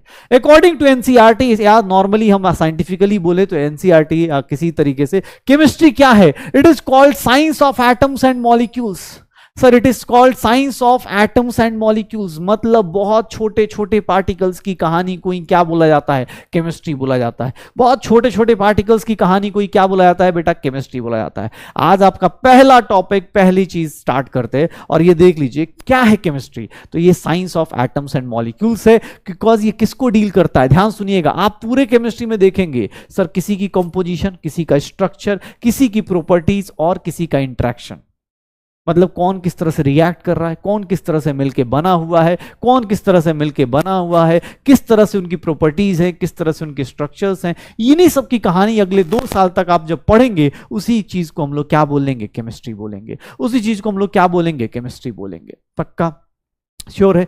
अब यहां से आप साथ साथ में लिखना चालू कर सकते हो। आज पहली क्लास है, ज्यादा नहीं लिखाऊंगा, थोड़ा बहुत बस पता होना चाहिए आपको। केमिस्ट्री अपनी डेली लाइफ में कहां कहां दिखती है, बहुत सारे केमिकल्स हैं बेटा, खाना लेके हर एक चीज में केमिकल्स हैं। आप हर एक चीज में ही, हर एक जगह केमिकल्स हैं। लेकिन कुछ एग्जांपल्स आपके सामने, जो लोग अपने को फर्टिलाइजर्स, मतलब हम लोगों को पता है फर्टिलाइजर्स, हमें पता है कहां कहां मिलता है, किस तरह से फर्टिलाइजर्स गांव में यूज करा जाता है, खेतों में यूज किया जाता है। Pesticides, insecticide, fungicides, preservatives obviously food में यूज होता है। ड्रग्स में, ड्रग्स मतलब वो वाला ड्रग्स नहीं, अबे ड्रग्स मतलब आर्यन खान वाला मत मान लेना भाई, ठीक है कि सर ड्रग्स वो नहीं, ड्रग्स मतलब मेडिसिन। जो कहीं कहीं देखा होगा ना, कहीं दवाई की दुकान पे लिखा होता है प्रकाश ड्रग हाउस, ऐसा लिखा होता है प्रकाश ड्रग हाउस, तो इसका मतलब क्या है, वो ड्रग हाउस मतलब वो थोड़ी ना कि सर वो वाला ड्रग्स, ड्रग्स वो वाला नहीं है भाई। ड्रग्स मतलब कि छोटे केमिकल्स, एक माइक्रो मॉलिक्यूल्स जो आपकी लाइफ में बहुत ज्यादा चेंजेस ला दें, ठीक है। तो ये देख लो, ये ड्रग्स। पॉलीमर्स मतलब पॉलिस्टर्स, ये सब नाम सुना होगा, सोप्स और डिटर्जेंट्स जो हम डेली लाइफ में यूज करते हैं। ये हमारे कुछ केमिस्ट्री में कुछ ऐसे केमिकल्स हैं जो हमारी लाइफ में डेली यूज होते हैं। हाँ, पेस्टिसाइड, इंसेक्टिसाइड हमारी लाइफ में, जो पढ़ाई कर रहे हैं उनकी लाइफ में यूज नहीं करते, बट जिनके जो किसान हैं या जो फैमिली से, उस फैमिली से बिलोंग करते हैं, उनको पता है फर्टिलाइजर्स क्या होते हैं, इंसेक्टिसाइड, पेस्टिसाइड, फंजीसाइड्स क्या होते हैं, ठीक है। तो ये ध्यान रखना अपने पास, साथ साथ में लिखते चलो बेटा, साथ साथ में लिखते चलना है, ठीक है। चैप्टर का नाम मोल कॉन्सेप्ट है, बस mole concept, basic, some basic concepts of chemistry. Chapter का नाम क्या बताया, पहला चैप्टर है some basic concepts of chemistry, some basic concepts of chemistry. इसी चैप्टर को हम लोग अब कल से ये भी बोलना शुरू कर सकते हैं। कहीं कहीं आपको देखेंगे कोई सीनियर होगा, कोई जूनियर होगा, तो आप बोल सकते हैं उसको मोल कॉन्सेप्ट। ये चैप्टर का नाम है, ये चैप्टर का नाम है मोल कॉन्सेप्ट। उसके अंदर देखेंगे तो हम एनसीईआरटी के हिसाब से देखें तो केमिस्ट्री की डेफिनेशन ये बोली जाती है, science of atoms and molecules. और क्या पढ़ते हैं, प्रॉपर्टीज, स्ट्रक्चर्स, रिएक्शंस, और ये क्या है केमिस्ट्री का इंपॉर्टेंस। तो इंपॉर्टेंस का नाम, इंपॉर्टेंस क्या है सर, फर्टिलाइजर्स में, इंसेक्टिसाइड्स में, पेस्टिसाइड्स में, फंजीसाइड्स में, प्रिजर्वेटिव्स, ड्रग्स और पॉलीमर्स ऑफ सोप्स और डिटर्जेंट्स। तो चलो आज डॉक्टर बनने की फील्ड ले ही लेते हैं। और आज से, क्योंकि आपको पता है कि भैया कौन, डॉक्टर बनने का मतलब दवाइयों का नाम पता होना चाहिए। तो चलो आज काम करते हैं। आज तुमने डिसाइड किया कि तुम्हें डॉक्टर बनना है, तो आज पहली दवाई तुम्हें बता देते हैं। तुम्हें भी याद रखना, सिलेक्शन के बाद भूलना मत, जब डॉक्टर बनो बोलना पहली दवाई का नाम किसने लिखना सिखाया था, सुधांशु सर ने, ठीक है, सुधांशु सर ने। हाँ, पॉलीमर्स बेटा, पॉलीमर्स मतलब पॉलिस्टर्स होते हैं ना, पॉलिस्टर्स होते हैं, नाम सुना होगा, पॉलीपेप्टाइड्स, ये सब नाम आते हैं। पॉलीमर्स मतलब बहुत सारे लोगों को मिला दिया जाए तो उसको बोलते हैं पॉलीमर्स। धीरे धीरे करते रहेंगे, ठीक है। हाँ नहीं बेटा अभी लिखूंगा, ये देखना, बस ये कुछ इंपॉर्टेंस है वो उसकी बात कर रहा हूं। चलो तो पहली दवाई लिखने के लिए तैयार हो। पहली दवाई जानते हो, जानना चाहते हो, डॉक्टर बनने वाला फील लेना है, पहली दवाई शुरू करें तो एनसीईआरटी से शुरू करते हैं। ये देखिएगा, ये तो अपना टेबल, ये दवाई नहीं है, ये मत बोल देना अरे ये दवाई है, ये दवाई नहीं है, ये ऑब्वियस है, पीरियोडिक टेबल है। पीरियोडिक टेबल हम सब लोग जानते हैं, periodic table of the element, कि हाँ भाई ये पीरियोडिक टेबल होता है जिसके अंदर एलिमेंट्स होते हैं। मैं आपको बार बार बोल रहा हूं, इसमें से आज कुछ होमवर्क दूंगा, आपको आज डीपीपी नहीं है, आज कुछ होमवर्क मिलेगा, उसको जरूर जानना है, ठीक है। पैरासीटामोल थोड़ी ना बताऊंगा, छोटी मोटी दवाई बता के क्या ही फायदा है, छोटी मोटी दवाई पैरासीटामोल बोल रहे हैं इनो बोल रहा है, अच्छा इनो बोल रहा है, एक एजिथ्रोमाइसिन, अच्छा ये देखो।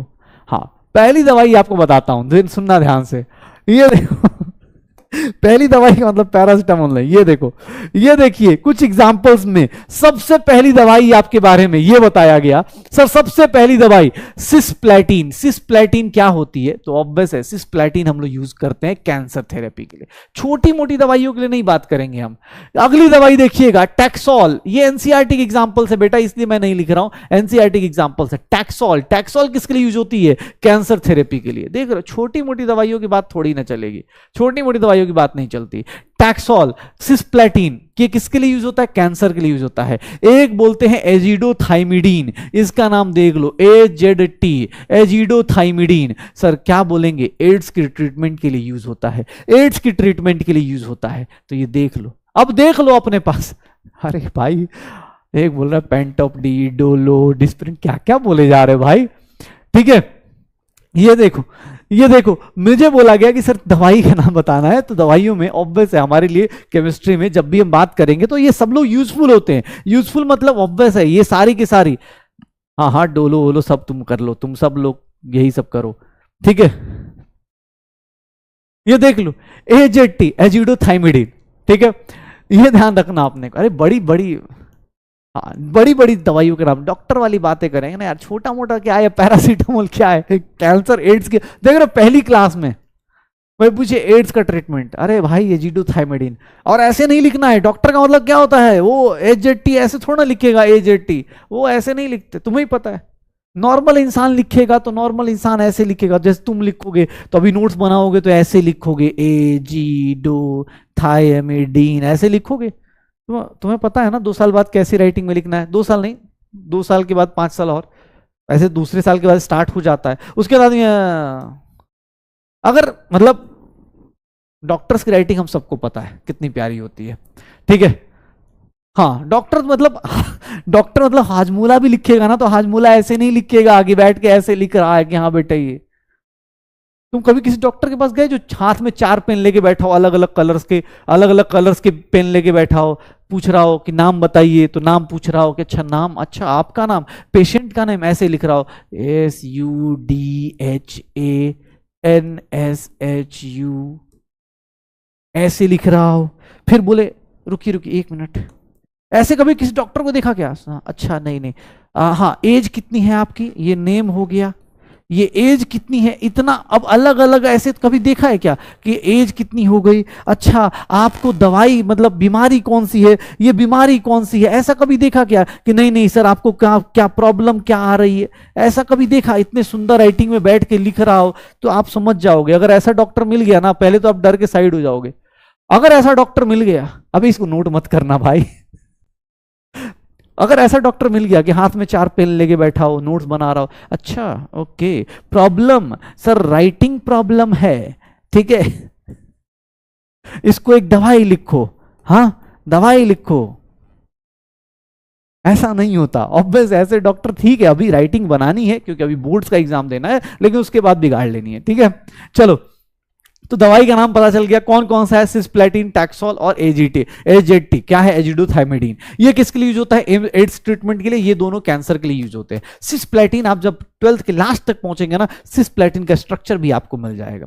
अब तुम्हें ही पता है किसी भी जगह किसी भी चीज का, केमिस्ट्री में खासकर जब आप पढ़ते हो तो आपको एक चीज पता होती है कि यार जब एग्जाम्पल्स आते हैं जहां केमिकल्स यूज किए जाते हैं, जैसे हमने पहली बार जब केमिस्ट्री वाले ने प्लास्टिक बनाया तो प्लास्टिक बहुत फेमस हुआ, बहुत फेमस हो गया, क्यों, क्योंकि यार प्लास्टिक से ना बहुत सारे काम आसान हो गए। लेकिन आज के टाइम पे आज उसी प्लास्टिक के ऊपर, उसी पॉलीथीन के ऊपर हम लोग क्या कर रहे हैं, बैन लगा रहे हैं, क्यों, क्योंकि उससे हमें दिक्कत आनी शुरू हुई, ठीक है, उससे हमें दिक्कत आनी शुरू हुई। तो याद रखिएगा सर एग्जाम्पल कि यार हम लोग केमिस्ट्री में जो भी चीज पढ़ेंगे उसका कुछ ना कुछ ऑब्वियस एनवायरमेंट को डिग्रेडेशन करेगा, उसमें सबसे ज्यादा क्लोरोफ्लोरोकार्बन मतलब कार्बन कंटेनिंग कंपाउंड जिसके अंदर क्लोरीन है, फ्लोरीन है, ये सारे के सारे ओजोन लेयर डिप्लीशन में काम आते हैं। 10th क्लास में आप सबने थोड़ी बहुत एसएसटी पढ़ी हो तो उसमें ये सब कुछ आता है। पॉलीथीन्स आज के टाइम पे, पेट्रोल के अंदर लेडेड पेट्रोल होता है, तो ये सब चीजें अपने को दिक्कत क्रिएट करती हैं, ठीक है।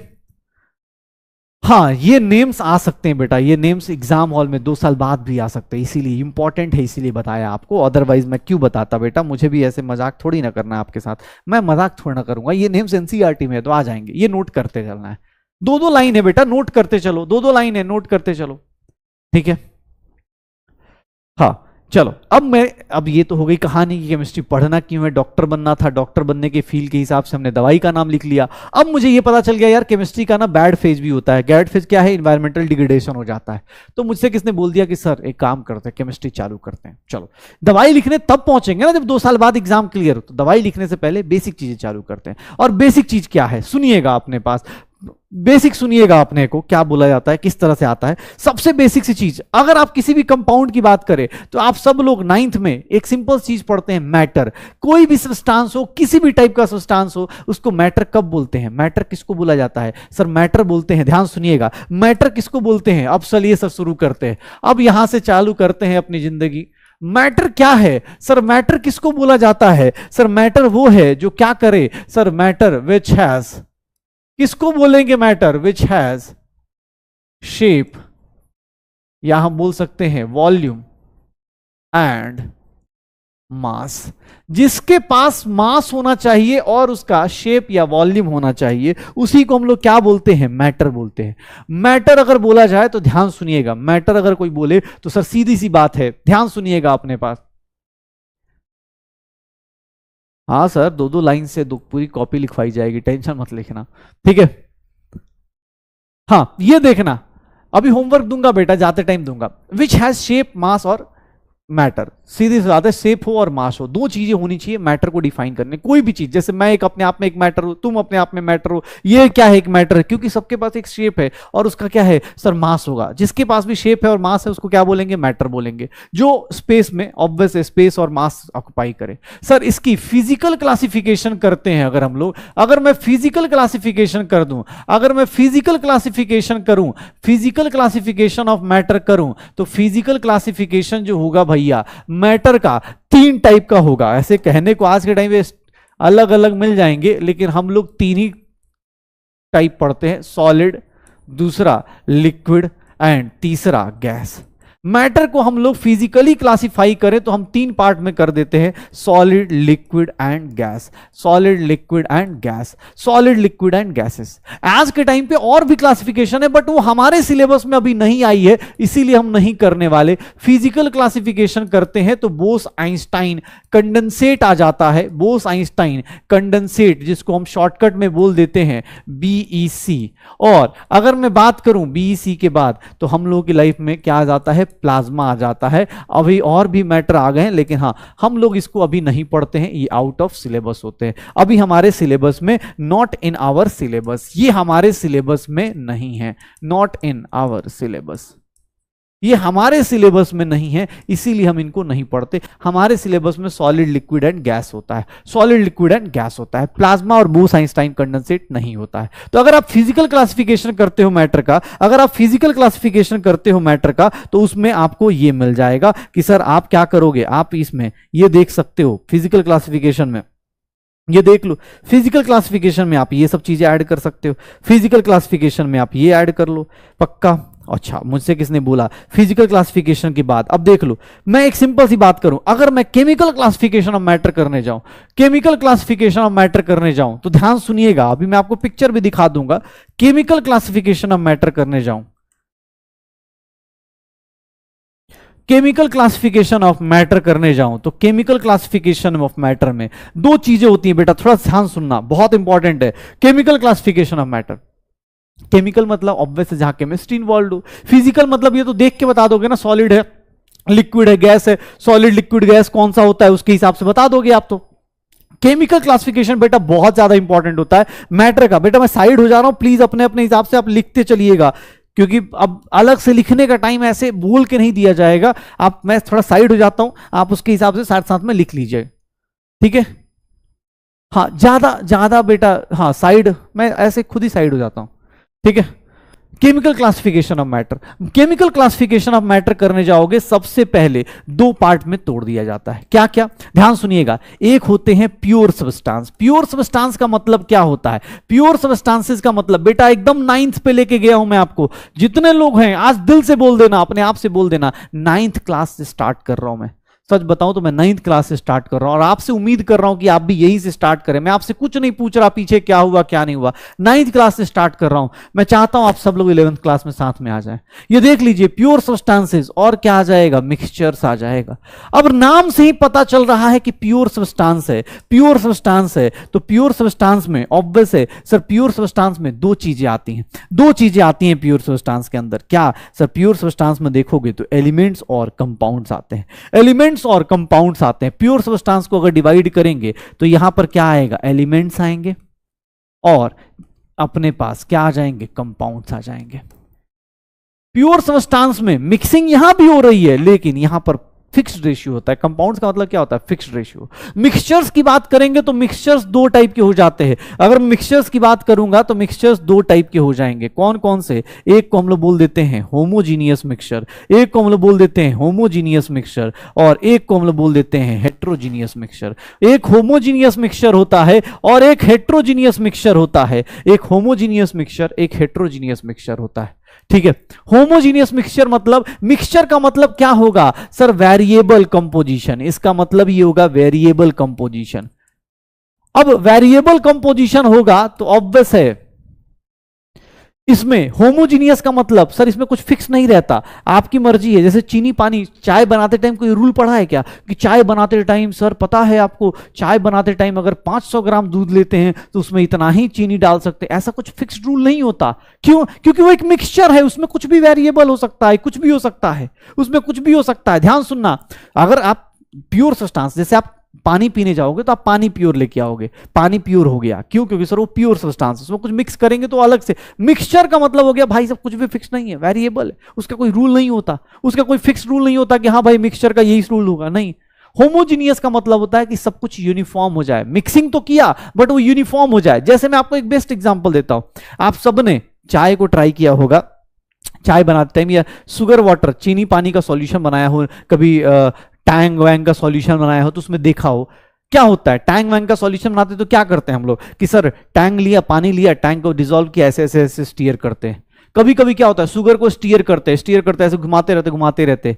कभी कभी क्या होता है, आप देखोगे अगर अच्छे से नहीं घुमाओगे, जल्दी पीने की कोशिश करोगे, ऊपर क्या लगेगा, फीका लगेगा, नीचे जाते जाते क्या होगी, स्वीटनेस बढ़ती चली जाएगी। जैसे जैसे आप नीचे पानी के जितना नीचे जाओगे उतनी ज्यादा आपकी स्वीटनेस क्या होगी, बढ़ जाएगी। तो वैसे लोगों को हम लोग क्या बोलते हैं, हेट्रोजीनियस। नॉन यूनिफॉर्म प्रॉपर्टीज होती हैं, नॉन यूनिफॉर्म प्रॉपर्टीज। प्रॉपर्टीज होंगी ना इनकी, नॉन यूनिफॉर्म होंगी, मतलब यूनिफॉर्म नहीं होती, नॉन यूनिफॉर्म प्रॉपर्टीज होती हैं इनकी, नॉन यूनिफॉर्म प्रॉपर्टीज होती हैं।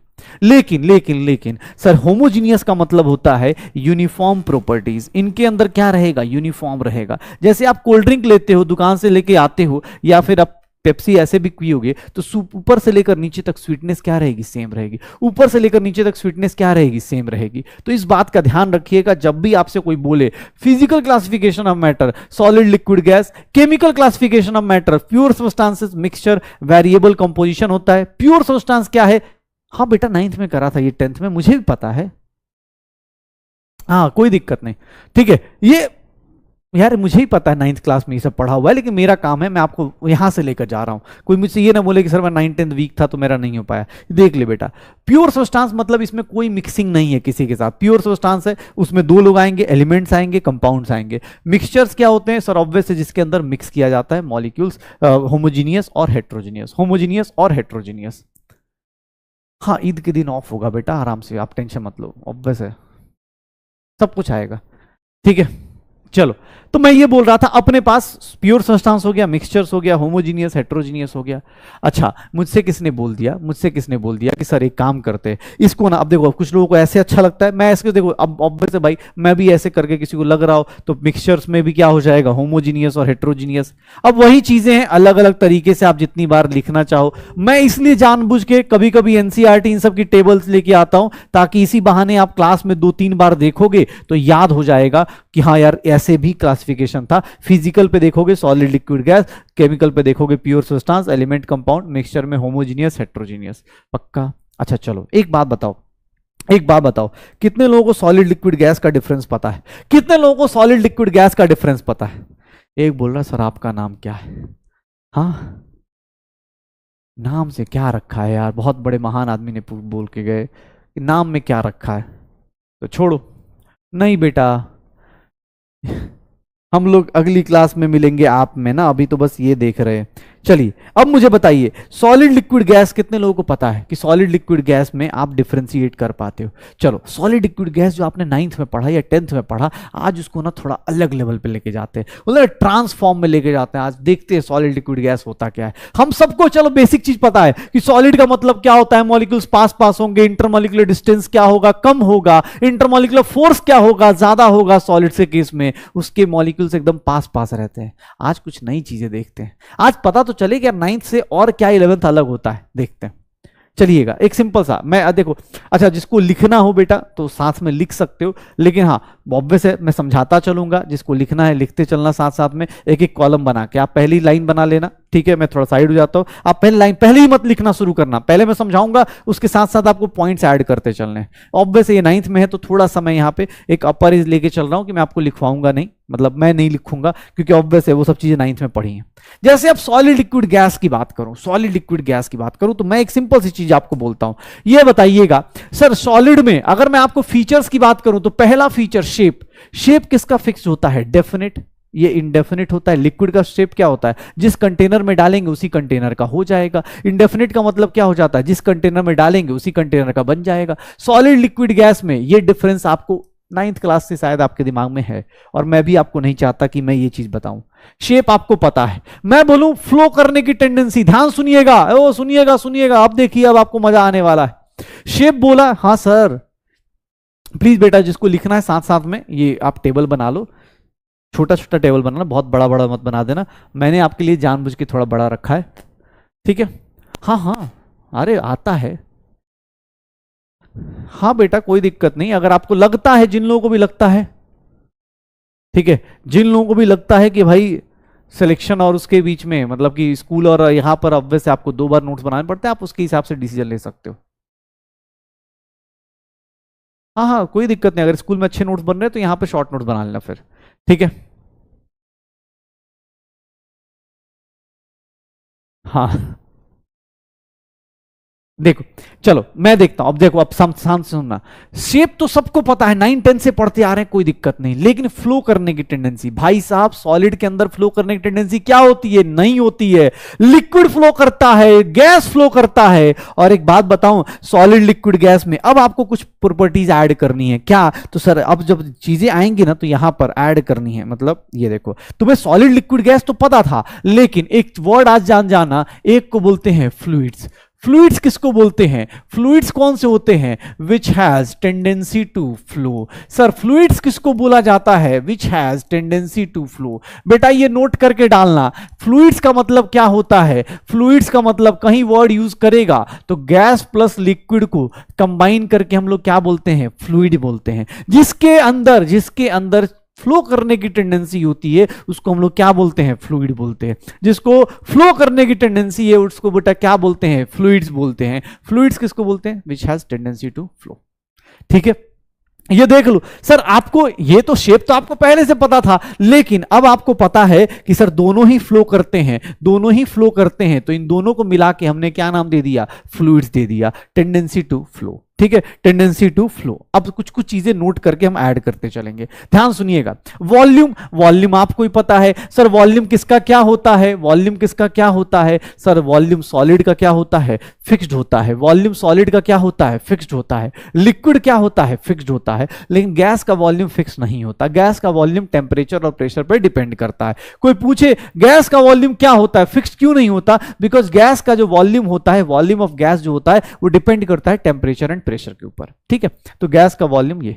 अब देखना सर रिजिडिटी, रिजिडिटी क्या होती है सर? रिजिडिटी ऑब्वियस है, सॉलिड बहुत ज्यादा रिजिड होगा, लिक्विड भी रिजिड नहीं होता है, गैस भी लिक्विड नहीं होता है। एक बात बताओ, रिजिड का मतलब क्या होता है? रिजिड मतलब जिसके अंदर मूवमेंट जीरो हो जाए। मान लो अगर तुम दीवार पे, तुमने न्यूटन थर्ड लॉ पढ़ा है, तुम्हें एक दिमाग में आता है कि न्यूटन का थर्ड लॉ क्या था कि जाके अगर किसी से टकराओगे तो उतनी ही तेजी से वो तुम्हें धक्का मारेगा। अगर मैं सनी देओल ना हूं, मतलब दीवार पे जाके मारूंगा, तो ऑब्वियस है ना दीवार टूटेगी नहीं, एक्सेप्ट उसके अलावा अगर सनी देओल का हाथ है, 2.5 किलो का हाथ हो तो चलो अलग कहानी है। अदरवाइज अगर आप दीवार पे जाके मारोगे तो दीवार टूटेगी नहीं, आपके हाथों में चोट लगेगी। लेकिन मैंने एक्शन किया, मुझे रिएक्शन अपने हाथों पे पता तो चल रहा है कि यार मुझे चोट लग गई, मुझे बहुत जोर की चोट लग गई। एक्शन कहां गया? दीवार पे तो कुछ हुआ ही नहीं। दीवार क्या है सर? सॉलिड है, सॉलिड के ऊपर मैंने फोर्स लगाया, मुझे रिएक्शन तो पता चल गया कि सर मुझे चोट लग गया, लेकिन सर एक्शन तो मेरा दिखा ही नहीं, मुझे दिखा ही नहीं। तो याद रखिएगा, देखिएगा, एक वर्ड यूज करवाता हूं, ध्यान सुनिएगा। आपको एक वर्ड आप नोट कर करके ये सब पॉइंट ऐड करते रहिएगा, नोट कर करके ये सब पॉइंट ऐड करते रहिएगा कि सॉलिड्स आर रिजिड। सॉलिड्स को रिजिड क्यों बोलते हैं? सॉलिड्स आर रिजिड क्यों बोलते हैं? सॉलिड्स आर रिजिड क्यों? सर लिक्विड में भी सर हाथ मारेंगे, सर क्यों नहीं होगा? आज सनी देओल भाई, सनी पाजी हैं भाई, ऐसे नहीं बोल सकते उनको, ठीक है? हर एक आदमी उनकी तरह नहीं हो सकता। हम लोग दीवार पे मारते हैं, दीवार टूटती नहीं है, ठीक है? एक्सेप्ट मूवीज और कार्टून्स के अलावा हमारी जिंदगी में अगर आप दीवार से टकराएंगे तो आप ही को चोट लगेगी, दीवार को कुछ नहीं होने वाला, ठीक है? हाँ, ठीक है।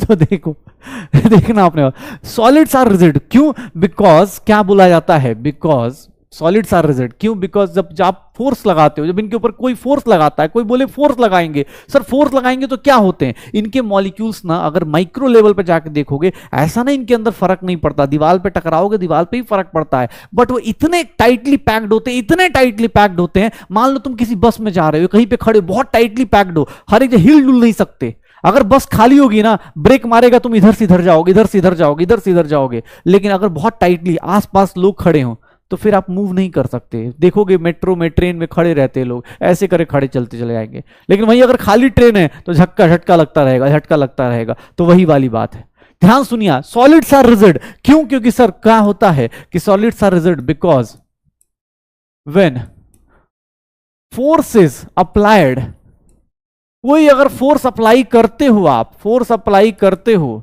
Then there is no, there is slight vibration, या फिर slight vibration occurs in solids, no dislocation या डिस्प्लेसमेंट, कोई डिस्प्लेसमेंट डिसलोकेशन नहीं होता, कोई मूवमेंट नहीं होता। as the particles of solid, as the particles of solids are closely packed, are closely packed and can and can only oscillate about, only oscillate or vibrate, only oscillate or vibrate around their position, अपने position के around, इतने tightly packed हैं कि अपने position के around सिर्फ oscillate या vibrate कर सकते हैं, कोई मूवमेंट नहीं दिखा सकते, नो डिसलोकेशन, नो डिस्प्लेसमेंट, सिर्फ और सिर्फ ऑसिलेट और वाइब्रेट करके रह जाएंगे। याद रखिएगा, सॉलिड्स को रिजिड क्यों होती है, सॉलिड्स को रिजिड क्यों बोलते हैं, सॉलिड्स को रिजिड क्यों बोला जाता है। यहां कुछ ज्यादा लोग आ गए हैं ना, इलेक्शन का टाइम आ गया है लग रहा है। चलो, आज यूट्यूब पे क्लास क्यों है? क्यों है? क्योंकि अलग सर है, उन्होंने सोचा है कि सब बच्चों को, ऑब्वियस है, उन बच्चों को भी कुछ बताया जाए बैच के बारे में, तो इसलिए है, और कुछ नहीं, ठीक है? हाँ, ऑब्वियस है, मॉलिक्यूल्स इतने टाइटली पैक्ड होंगे ना, इतने टाइटली पैक्ड होंगे कि भाई साहब, ठीक है, इतने टाइटली पैक्ड होंगे कि सर यहां पर मॉलिक्यूल्स मूव ही नहीं कर पाएंगे, सिर्फ oscillate about their mean position, ऐसे ऐसे हिल के रह जाएंगे सॉलिड्स। अब दीवार पे तुम फोर्स लगाओगे ना, तुम ऑब्वियस है तुम्हारे पे चोट लगेगी, उस पे भी चोट लगती है, लेकिन वो सिर्फ दिखता नहीं है, क्योंकि वो सिर्फ क्या होता है, ऑसिलेट करके रह जाता है, ऑसिलेट करके रह जाता है, ठीक है, ऑसिलेट करके भी रह जाता है, ठीक है? अच्छा, मेरी राइटिंग फास्ट है? हे हे प्रभुराम प्रेमानंद, मेरी राइटिंग फास्ट है? मैंने इतना फास्ट लिख दिया, अच्छा डॉक्टर बनो, क्लिनिक पे आऊंगा, उस दिन पूछूंगा, ठीक है, उस दिन पूछूंगा क्या हो रहा है, ठीक है। चलो, नेग्लिजिबल वाइब्रेशन हो जाती है, ये बोल सकते हैं, वाइब्रेट करके रह जाते हैं, मतलब इसीलिए सॉलिड्स को रिजिड बोलते हैं। लिक्विड और गैसेज रिजिड नहीं होते, ये ध्यान रखिएगा, सॉलिड्स को हम लोग रिजिड बोलते हैं। हाँ चलो स्टार्ट करें। तो अब मुझे ये पता चल गया कि भाई रिजिडिटी, देखो जैसे जैसे, देखो पढ़ा तो तुमने 9th-10th में, ये भी है, मैंने मना नहीं किया, लेकिन जो चीजें आपको अलग अलग दिख सकती हैं, अलग अलग एंगल से दिख सकती हैं। ऑसिलेट का मतलब क्या होता है? ऑसिलेट का मतलब अभी इधर गए फिर इधर आए, इधर गए इधर आए, इधर गए इधर आए। ऑसिलेट का मतलब बेटा, मोबाइल में ऐसे मूवी देखते हो ना, तो ऐसे ऐसे नहीं होता ऑसिलेशन, आईपीएल में देखते हो ना ऐसे ऐसे घूम रहा होता है, तो वही वाला ऑसिलेशन है, ठीक है। चलो ये देखना, अगला देखो, इंटरमोलिकुलर फोर्स ऑफ अट्रैक्शन, ये हमें पता है 9th-10th से कि sir intermolecular force of attraction solid में हाई होता है, फिर लिक्विड में इंटरमीडिएट होता है, इसमें बहुत कम हो जाता है, कोई अट्रैक्शन ही नहीं होता है। तो जिंदगी में ऑब्वियस है आपका इंटरमोलिकुलर फोर्स ऑफ अट्रैक्शन बहुत हाई मत कीजिएगा, खुद की पढ़ाई से हाई कीजिएगा, किसी और से हाई मत कीजिएगा। अभी के लिए बस इतना ही सजेशन है, ठीक है ना। ऐसा नहीं कि आपने साइंस लिया, किसी और ने कॉमर्स ले लिया, फिर आप लगे पड़े हैं इंटरमोलिकुलर फोर्स के पीछे, ठीक है, ऐसा नहीं करना है। ये कुछ चीजें हैं, आप समझदार हैं, आपको समझ में आ रहा होगा, ठीक है, ये सब चीजें नहीं करनी है। इंटरमोलिकुलर फोर्स, इंटरमोलिकुलर स्पेस, दो लोगों के बीच में देखोगे सॉलिड्स क्या होते हैं अपने पास, बहुत कम स्पेस रखते हैं ये बीच में, और ये भाई साहब अलग अलग रहते हैं, इनको मतलब ही नहीं, गैस अपना अलग अलग रहते हैं, ठीक है। ये देखना, मुझसे किसने बोला, अब यहां पर देखो डिफ्यूजन क्या होता है। इंटरमोलिकुलर स्पेस तो बहुत सिंपल है, ये दो चीजें तो 9th-10th से बहुत क्लियर है। डिफ्यूजन का मतलब क्या होता है? डिफ्यूजन का मतलब होता है मिक्सिंग, मिक्सिंग करना भाई साहब, मिक्स होना। एक बात बताओ, मिक्स होना है, मिक्सिंग की टेंडेंसी जो होती है किसकी ज्यादा होती है? सॉलिड। पत्थर पत्थर को लाके रख दो, मिक्स हो जाएगा क्या? नहीं मिक्स होगा ना। हाँ, पत्थर पत्थर को लाके रख दोगे,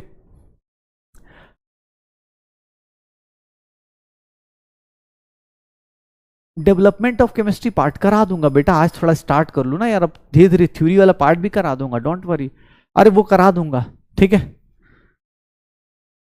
हाँ हाँ चलो, ये देखो डिफ्यूजन मतलब मिक्सिंग, मिक्सिंग किसकी? सॉलिड सॉलिड की मिक्सिंग जीरो, लिक्विड लिक्विड की मिक्सिंग आराम से आप देखोगे धीरे धीरे करके मिक्स हो जाती है। लेकिन लेकिन लेकिन अगर गैस के देखोगे, अगरबत्ती जला दो एक रूम में, इधर अगरबत्ती जला दो, अगरबत्ती तो छोड़ो, सेंट मार लो अपने पास ना, डीओ मार दो अगर, तो आपको देखोगे पूरे घर में अपने पास वो पहुंच जाता है। कैसे? क्योंकि मिक्सिंग हो जाती है, उसकी मिक्सिंग टेंडेंसी क्या होती है? बहुत ज्यादा हाई होती है। तो डिफ्यूजन याद रखिएगा, सॉलिड लिक्विड गैस में गैस का सबसे ज्यादा हाई। फिर कंप्रेसिबिलिटी की बात करें तो सर लिक्विड्स में, सर ये देखो सॉलिड कंप्रेस नहीं होता, सॉलिड एकदम मतलब एकदम बिंदास हो के आता, बोलता भैया हमको कोई हिला नहीं सकता, हम कहीं नहीं जा सकते, हम भैया हम कहीं छोटा मोटा कुछ नहीं करेंगे, डिफ्यूज कंप्रेसिबल नहीं होंगे। सॉलिड का देखो अलग ही नखरे हैं, सॉलिड ना मतलब अलग बंदा है, बोलते ना आदमी सख्त सख्त लड़का है ये, तो वही वाली बात है, ठीक है, वही वाली बातें हैं, कंप्रेसिबल नहीं होगा, ठीक है,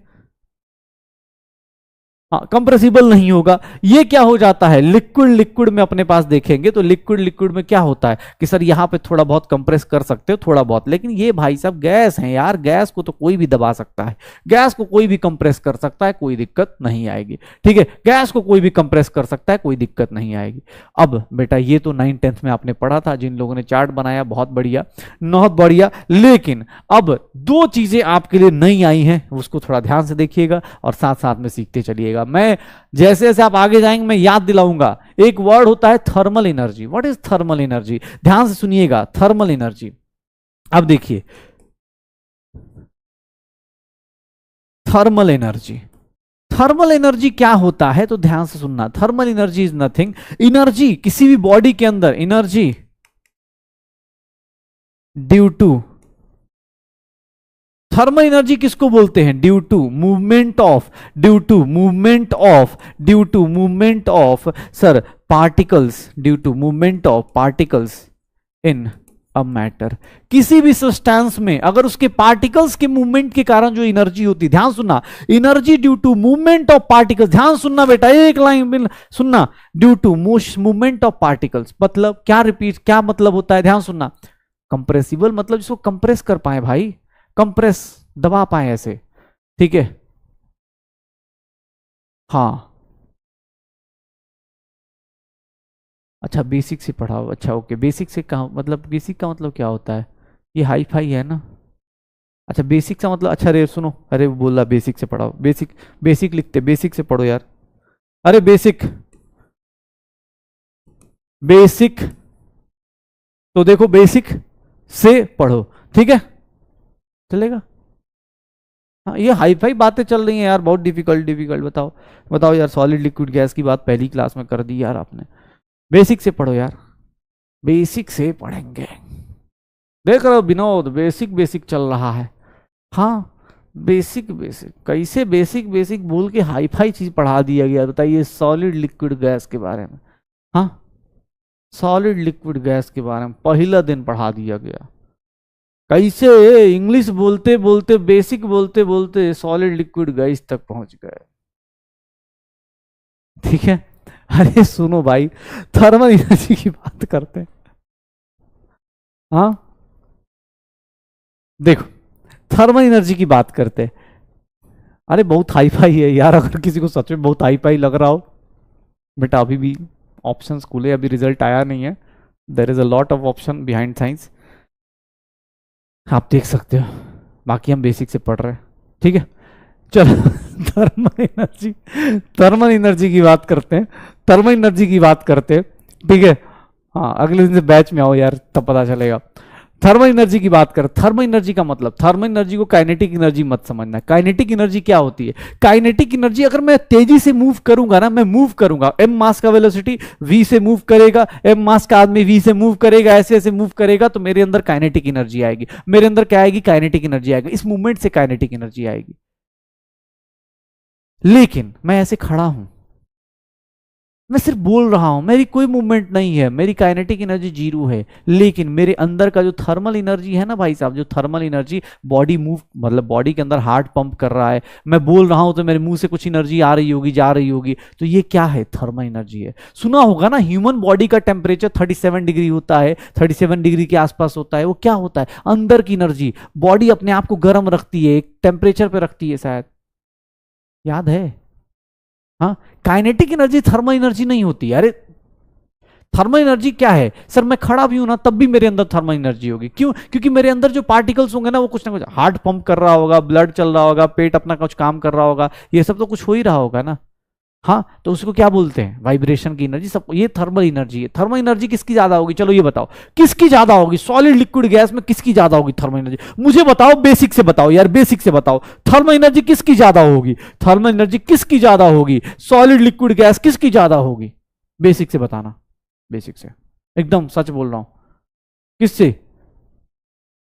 किससे ज्यादा होगी सर? थर्मल एनर्जी सबसे ज्यादा किसकी होगी? गैस की होगी। क्यों? क्योंकि सर उसके पार्टिकल्स तो हमेशा ही मोशन में रहते हैं। अरे सॉलिड के पार्टिकल तो मोशन करते ही नहीं है, वो तो ऐसे लल्लू ऐसे बैठ जाता है, ऐसे ऐसे सॉलिड, ठीक है,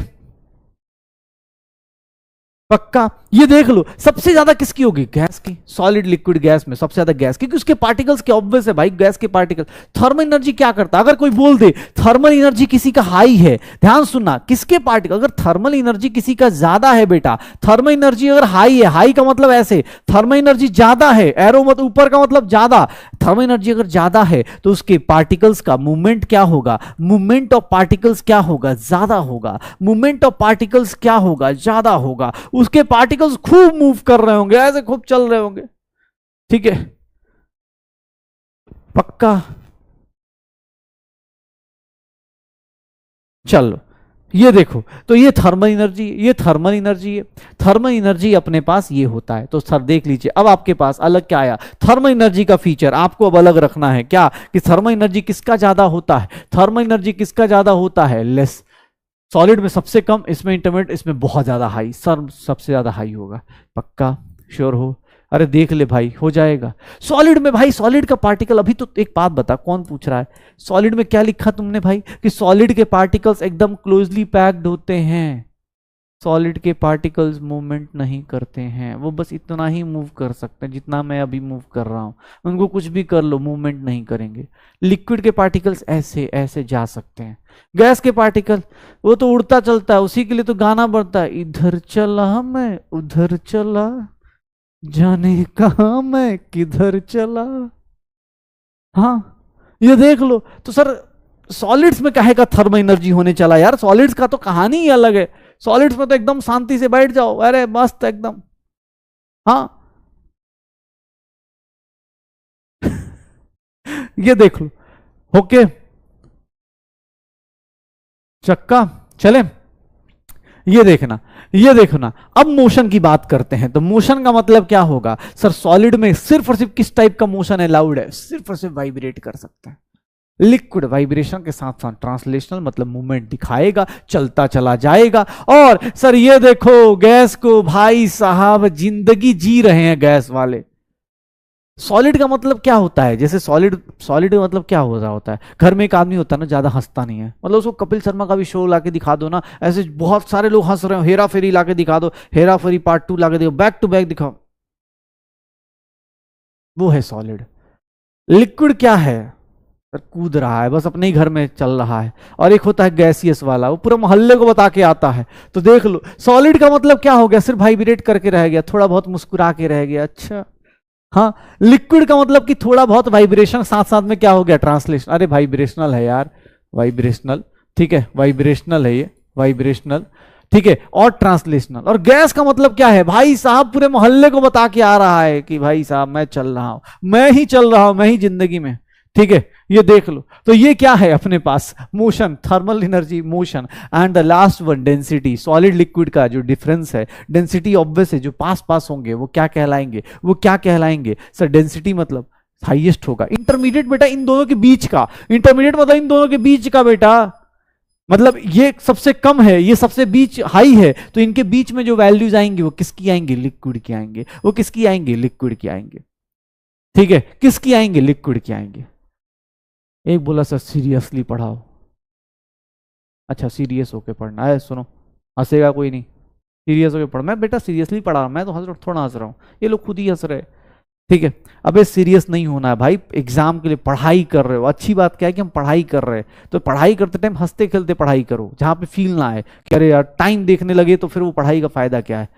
हाँ अलग बात है 2-4 क्लास के बाद टाइम देखना शुरू करोगे, क्योंकि पूछा जाएगा, जैसे ही पूछा जाता है आदमी क्या करता है, स्कूल में देखा है ना, जैसे ही टीचर पूछना शुरू करेगा बेटा पिछली क्लास में ये पढ़ा था, तो आदमी अच्छा, ऑनलाइन में तो ऑप्शन भी है ना, हटा यार पूछ रहा है अभी, अभी कौन बेइज्जती करवाएगा, आगे बढ़ाते, ठीक है, ये मत करना, ठीक है।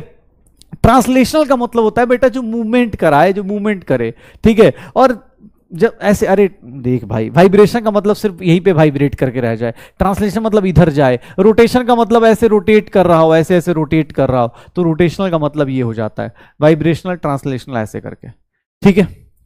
चलो हो गया सर पक्का। तो ये हमारे पास टोटल 11 फीचर्स है जिसमें हम सॉलिड लिक्विड गैस को हम लोग डिफरेंशिएट कर सकते हैं। सॉलिड लिक्विड गैस को हम लोग डिफरेंशिएट करने के लिए अलग अलग फीचर्स लेके चल रहे हैं, अलग अलग फीचर्स लेके चल रहे हैं। और यहां पर देख लो फ्लूइड्स क्या होता है, ये थर्मल एनर्जी क्या होती है, ये हमें पता चल गई। कुछ नई नई चीजें हम लोग देखते चल रहे हैं और प्लस सीखते चल रहे हैं कि भैया और क्या हो सकता है। अच्छा सॉलिड लिक्विड गैस में बहुत डिफिकल्ट चीज है, सुनो, अरे रोटेशनल है भाई, रिस्ट्रेन नहीं, अरे यार ये रुको रुको रुको रुको रुको रुको, अरे रुको रुको रुको, अच्छा ये डाउट है, ये लो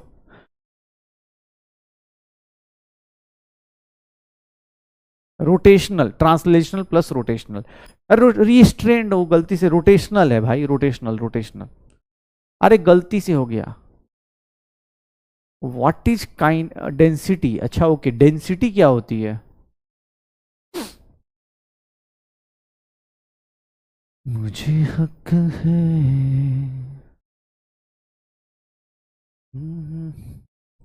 रोटेशनल है।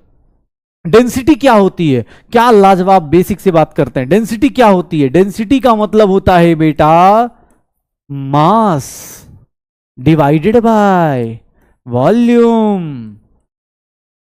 मास बाई वॉल्यूम को बोलते हैं डेंसिटी। अगर आप अभी पढ़ के आए हैं तो एसएसटी में पढ़ा होगा, कहीं कहीं पर पॉपुलेशन डेंसिटी भी आती है, मतलब वहां पर एरिया भी होता है। मास डिवाइड बाई वॉल्यूम को बोलते हैं डेंसिटी। ठीक है, ओके, चले, ठीक है,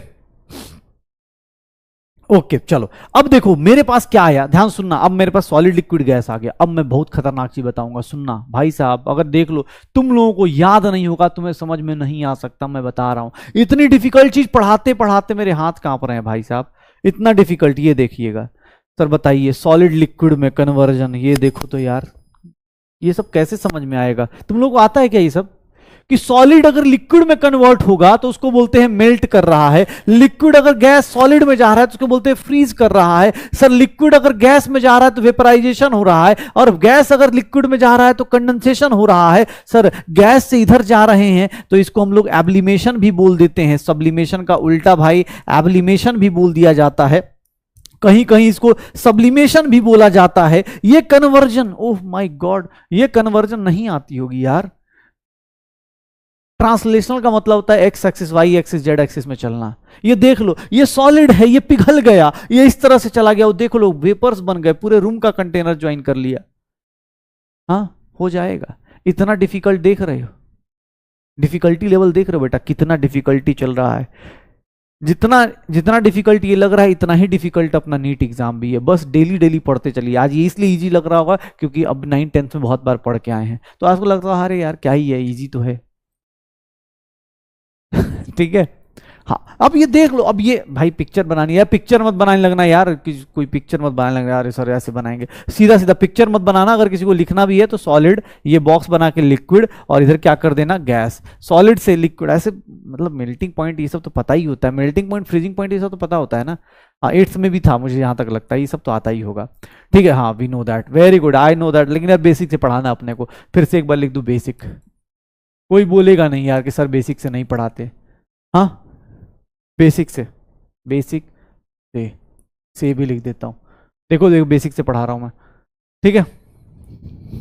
चलो तो कोई ये नहीं बोलेगा, याद रखना बहुत हार्ड है, अपने को इधर ही चल रहा है।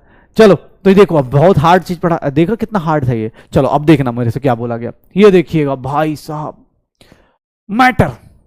अब सुनना हो भाई साहब, तो आपकी नजरों के सामने अब बहुत बड़ा क्लासिफिकेशन, इतना तंदुरुस्त क्लासिफिकेशन आपने देखा नहीं होगा। ये देखिएगा मैटर। सर आप एनसीईआरटी देखिएगा, एनसीईआरटी मिल जाएगा, आप जाके मैटर पढ़िएगा तो सही, एक बार पता चल जाएगा। ये देखो मैटर सर 2 पार्ट में डिवाइड होता है। एक होता है प्योर सब्सटेंस, अबे यार प्योर सब्सटेंस लिखना था ना, इसको प्योर सब्सटेंस लिखना था, प्योर सब्सटेंस। ये देखो मैटर, इसमें क्या आ गया, प्योर सब्सटेंस। सर ये क्या है, डेफिनेट कंपोजिशन, होमोजीनियस। होमोजीनियस का मतलब क्या होता है, यूनिफॉर्म रहना। होमोजीनियस का मतलब क्या रहता है, यूनिफॉर्म रहना। सर एक होता है मिक्सचर। मिक्सचर का मतलब क्या है, वेरिएबल कंपोजिशन। वेरिएबल कंपोजिशन बेटा, वेरिएबल कंपोजिशन। अब फिर से देख लो, ये दोनों फिजिकली सेपरेबल है, मतलब अलग अलग हो जाते हैं, फिजिकली अलग अलग कर सकते हो। मैटर अलग कर, प्योर सब्सटेंस अलग हो जाएगा, मिक्सचर को आप अलग अलग कर सकते हो, कोई दिक्कत नहीं है। ठीक है, तो कोई दिक्कत नहीं है। लेकिन ध्यान सुनना, सर प्योर सब्सटेंस को हम लोग 2 पार्ट में डिवाइड करते हैं, एक को बोलते हैं एलिमेंट और दूसरे को बोलते हैं कंपाउंड। एलिमेंट क्या होता है सर, एलिमेंट मतलब एग्जांपल में क्या बोलेंगे, आयरन, सल्फर, कार्बन, ऑक्सीजन, सारे। कंपाउंड्स का मतलब क्या होता है कि जहां एक से ज्यादा एलिमेंट्स किसी फिक्स्ड रेशियो में कंबाइन करे, उसको क्या बोलेंगे, कंपाउंड्स बोलेंगे। कंपाउंड्स बेटा क्या पढ़ते थे कि सर जहां पर एक से ज्यादा एलिमेंट, डिफरेंट एलिमेंट्स अगर कंबाइन करते हैं किसी फिक्स्ड रेशियो में, तो उसी को क्या बोलेंगे, कंपाउंड्स बोलेंगे। ध्यान सुनिएगा, मैंने क्या बोला, मैटर का केमिकल क्लासिफिकेशन एक बार आपको याद दिला रहा हूं कि मैटर का केमिकल क्लासिफिकेशन एक प्योर सब्सटेंस होगा, एक मिक्सचर होगा। प्योर सब्सटेंस सर जिसमें डेफिनेट कंपोजिशन होता है, फिक्स्ड कंपोजिशन होता है, उसमें 2 लोग आते हैं, एलिमेंट्स आते हैं, कंपाउंड्स आते हैं। एलिमेंट्स कौन से, कार्बन, हाइड्रोजन, नाइट्रोजन, ये जो पीरियोडिक टेबल के एलिमेंट्स हैं। प्लस अब कंपाउंड्स की बात करेंगे तो कंपाउंड्स का मतलब क्या होता है, जहां एक से ज्यादा डिफरेंट एलिमेंट्स कंबाइन हो रहे हो क्या, फिक्स्ड रेशियो में, तो उसको क्या बोलेंगे, कंपाउंड्स। मिक्सचर में भी लोग कंबाइन होते हैं, मिक्सचर में भी कंबाइन होते हैं, लेकिन मिक्सचर में दिक्कत है, मिक्सचर में वेरिएबल कंपोजिशन होता है। यहां फिक्स्ड कंपोजिशन होता है, यहां फिक्स्ड कंपोजिशन होता है, वहां वेरिएबल होता है। वेरिएबल कंपोजिशन होगा, एक होमोजीनियस मिक्सचर होगा, uniform through out the solution. जैसे एयर है, एयर क्या है? यूनिफॉर्म है। एयर क्या है? यूनिफॉर्म है। ठीक है, एयर क्या है? यूनिफॉर्म। हाँ, केमिकल क्लासिफिकेशन बेटा, केमिकल। मैं साइड हो गया हूं, लिखना जल्दी जल्दी, इसको लिखना है। हाँ, जल्दी जल्दी लिखो यार।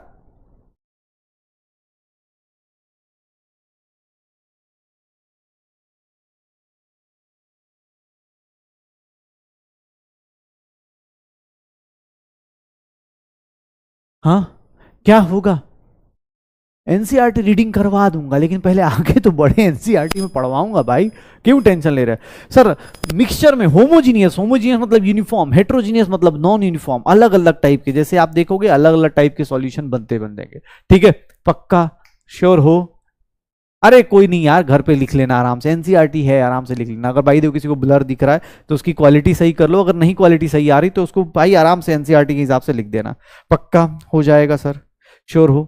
अच्छा, कुछ लोगों के साथ दिक्कत क्या है, देखो एक क्लासिफिकेशन। अब आप सुनना बेटा, अब थोड़ा सा काम की चीज बता रहा हूं, फिर से सुनना। अब यहां पर, क्योंकि कल की क्लास में और भी चीजें आएंगी, सुनना अर्जुनास, सारे के सारे अर्जुनास। हाँ, अब ध्यान सुनना, क्योंकि यहां पर एक काम की चीज आने वाली है, और वो काम की चीज क्या है देखिएगा। मैं आपसे एक सिंपल सी क्लासिफिकेशन की बात कर रहा हूं बेटा। अब यहां पर मैं आपको एक नॉर्मल चीज बताने वाला हूं, ये तो हम लोगों के पास हो गया जो 10th 9th में पढ़ा था। अब यहां पर एक बहुत इंपॉर्टेंट चीज, बहुत ही important, atoms and molecules. Atoms and molecules, atoms क्या होते हैं? एटम्स और मॉलिक्यूल्स की बात करने वाला हूं मैं आपसे, एटम्स और मॉलिक्यूल्स की बात करने वाला हूं। ये देखिएगा, एटम्स और मॉलिक्यूल्स की बात करने वाला हूं। एटम्स क्या होते हैं, ध्यान सुनना बेटा। अब यहां से क्लास शुरू हो रही है जो अगली क्लास में रिपीट होगी, तो जो लोग भी इधर उधर भटक रहे हैं, अगली क्लास में ये सब कुछ पूछा जाएगा। तो बेसिक से चल रहा है, अभी तक देखो कुछ भी नहीं चला। ठीक है, गाना पागल हो गया? हाँ, पढ़ाई करते हैं ना भाई, अभी तो सिलेक्शन की शुरुआत हुई है। ठीक है, अभी तो शुरुआत की है हम लोगों ने। चलो, मैं तुम्हें ये बोल रहा हूं, एटम्स क्या होते हैं, ध्यान सुनना। एटम क्या है सर? सबसे सिंपलेस्ट, सबसे मतलब smallest, smallest unit of matter को, ये स्मॉलेस्ट यूनिट ऑफ मैटर को हम लोग क्या बोल देते हैं सर? एटम बोल देते हैं। एटम क्या है? Smallest unit of matter. जैसे मैं एक एटम हूं, तुम अकेले हो तो तुम एक एटम हो, लेकिन जैसे ही किसी के साथ चिपक के, समझ जाना, एटम खत्म हो जाएगा। वो किस में कन्वर्ट हो जाएगा? मॉलिक्यूल में। सुनना भाई साहब, अकेला इंसान अपने को, ऑक्सीजन अकेला है, अरे जीरो तो नहीं किसी को दिख रहा ना भाई? भाई एकदम इतना बेसिक पे मत चले जाना, ये जीरो नहीं है ना, ये ऑक्सीजन है, ये हाइड्रोजन है, ये नाइट्रोजन है, ये आयरन है, ये सल्फर है, ये सोडियम है, ये सब के सब क्या है? एटम दिख रहे हैं, एटम दिख रहे हैं। एटम क्यों दिख रहे हैं? क्योंकि सर अकेले हैं। गाना गा रहे हैं, अकेले हैं तो क्या गम है, हाँ एटम, ओ मेरे एटम। ठीक है, ऐसे गाना गा रहे हैं कि अरे भाई अकेले, मतलब स्मॉलेस्ट यूनिट, अकेले बंदा बैठा हुआ, एटम अकेला बैठा, कोई दिक्कत नहीं। लेकिन भाई साहब, जिंदगी में आपने कभी ये काम किया? मॉलिक्यूल, मॉलिक्यूल क्या है सर? मॉलिक्यूल और एटम में ज्यादा डिफरेंस नहीं। जब एक से ज्यादा एटम अगर मिल जाते हैं ना भाई साहब, मोर देन वन एटम को, कहीं भी एक से ज्यादा एटम मिल गया, एक से ज्यादा एटम मिल गया, उसको हम लोग क्या बोल देते हैं? मॉलिक्यूल बोल देते हैं। हे सर, है सर, देखिए ना, अकेले थे तो एटम एटम कह रहे थे, ये मेरा एटम, ये तेरा एटम, तो मेरी जिंदगी हो। लेकिन जैसे ही एक से ज्यादा हुए, अब जिंदगी अपनी, देखिएगा, एक से एटम से ज्यादा हुए तो अब देखो, अब एक एटम से ज्यादा, सर एक एटम से ज्यादा होना है। अकेले थे, कोई टेंशन नहीं थी, लेकिन जैसे जैसे चैट बढ़ेगा, जैसे जैसे क्लास में आएंगे, धीरे धीरे लोग क्या करना शुरू करते हैं? एटम से मॉलिक्यूल में कन्वर्ट होना शुरू हो जाते हैं। और मॉलिक्यूल में ऐसा नहीं है, पढ़ाई करने वाले हो तब तो ठीक है, मोर देन वन एटम, देखिए ना, O2 हो गया, O2 का मतलब 2 ऑक्सीजन के एटम, H2 हो गया सर, N2 हो गया सर, F2 हो गया सर। ये क्या है सर? ये एटम है, ये एटम नहीं है, मॉलिक्यूल है। ये देखिएगा, CO2 हो गया सर, यहां पर P4 हो गया, S8 हो गया सर, ये देखिएगा H2SO4 हो गया, H2SO4 हो गया सर, मतलब अपने पास आयरन ऑक्साइड हो गया, सोडियम NaCl हो गया। ये सब लोग क्या है? मॉलिक्यूल हैं। क्यों? अरे सर, मॉलिक्यूल क्यों हैं? क्योंकि एक से ज्यादा एटम है, एक से ज्यादा एटम है, एक से ज्यादा एटम, ठीक है, एक से ज्यादा एटम। हाँ, अगर, अबे भाई ऐसा मत बोल दे ये 2 लिखा है यार, इतना तो पता है ना O2 मतलब, ऐसा तो नहीं लग रहा ये O2, O2 क्या है, ये O2, O2 ऐसा नहीं लग रहा ना भाई, एकदम नहीं लगना चाहिए। O2 मतलब ऑक्सीजन गैस, हाइड्रोजन, OH, ये सब पता है ना। हाँ देख लेना अपने पास, ये ध्यान रखना, जब भी तुमसे कोई बोले तो एटम क्या है, अकेले बंदे हो तो एटम कहलाओगे, मॉलिक्यूल कब कहलाओगे, जब एक से ज्यादा एटम होगा तो मॉलिक्यूल कहलाओगे। और सुनना भाई साहब, एक बहुत बड़ी राज की बात बताता हूं, पता है मॉलिक्यूल 2 टाइप के होते हैं, मॉलिक्यूल 2 टाइप के होते हैं, मॉलिक्यूल 2 टाइप के होते हैं, कौन कौन से? अरे सुनना ना भाई, मॉलिक्यूल एक से ज्यादा एटम से मिलके बने होते हैं, तो मॉलिक्यूल को हम लोग 2 टाइप में बोलते हैं, एक को बोलते हैं होमो एटॉमिक मॉलिक्यूल, एक को बोलते हैं होमो एटॉमिक मॉलिक्यूल। अरे भैया होमो एटॉमिक क्या होता है? और एक को बोलते हैं हेट्रो एटॉमिक मॉलिक्यूल। बस बेटा यही लास्ट स्लाइड है, पढ़ लो, कल काम आएगा, कल की क्लास में मैं ही फिर से पहुंचूंगा। कटप्पा ने बाहुबली को क्यों मारा इसका तो मुझे सबको पता चल गया है, लेकिन आपका केमिस्ट्री क्यों कमजोर होगा इसका रीजन आप बता नहीं पाओगे, क्योंकि हमारे स्टूडेंट भैया सिलेक्शन लेके जाएंगे, तुम देख लेना। हाँ, कटप्पा ने बाहुबली को क्यों मारा ये पार्ट 2 में पता चल गया था, लेकिन आप आंसर से पढ़ के आपका सिलेक्शन नहीं हो रहा, ये आपको बताने के लिए फिर बहुत आगे वेट करना पड़ेगा पक्का। देखो मैंने बोला कि भैया एटम, अगर एटम की बात कर रहे हो तो एक एटम अकेला है तो एटम कहलाएगा, लेकिन जैसे एक से ज्यादा एटम हुए भैया क्या कहलाएगा? मॉलिक्यूल। अब सुनना सर, अगर सर होमो एटॉमिक का मतलब क्या होता है? सर सिमिलर टाइप के एटम, मतलब सिमिलर टाइप के एटम, या बोल दे atom of similar types of atom, या similar type of atom, similar atoms, ऐसे लिख देता हूं, similar atoms of an element. एक एलिमेंट के सारे, जैसे ये देखो होमो एटॉमिक का मतलब क्या होता है? S8 है, P4 है, O2 है, O3 है, सर हाइड्रोजन H2 है, F2 है, सर N2 है, सर अपने पास ये सारे के सारे क्या है? होमो एटॉमिक है। होमो एटॉमिक मतलब क्या होता है? होमो एटॉमिक का मतलब क्या होता है? अपने ही टाइप के एटम, मतलब सल्फर 8 बंदों से अटैच हो रहा है। सर एक से ज्यादा तो है, लेकिन सारे के सारे सल्फर के मॉलिक्यूल्स हैं, सारे के सारे क्या हैं? सल्फर के मॉलिक्यूल्स हैं। फास्फोरस एक से ज्यादा तो है, लेकिन सारे के सारे क्या हैं अपने पास? S8, ये P4, O2, ये सब क्या है? होमो एटॉमिक, एक ही एलिमेंट के सिमिलर एटम्स ले रहे हैं, तो इसको क्या बोलेंगे? होमो एटॉमिक। और एक बात बताऊं, हेट्रो एटॉमिक क्या होता है? बहुत डिफरेंट, अरे sir different kinds of atom, different atoms, different type of atoms,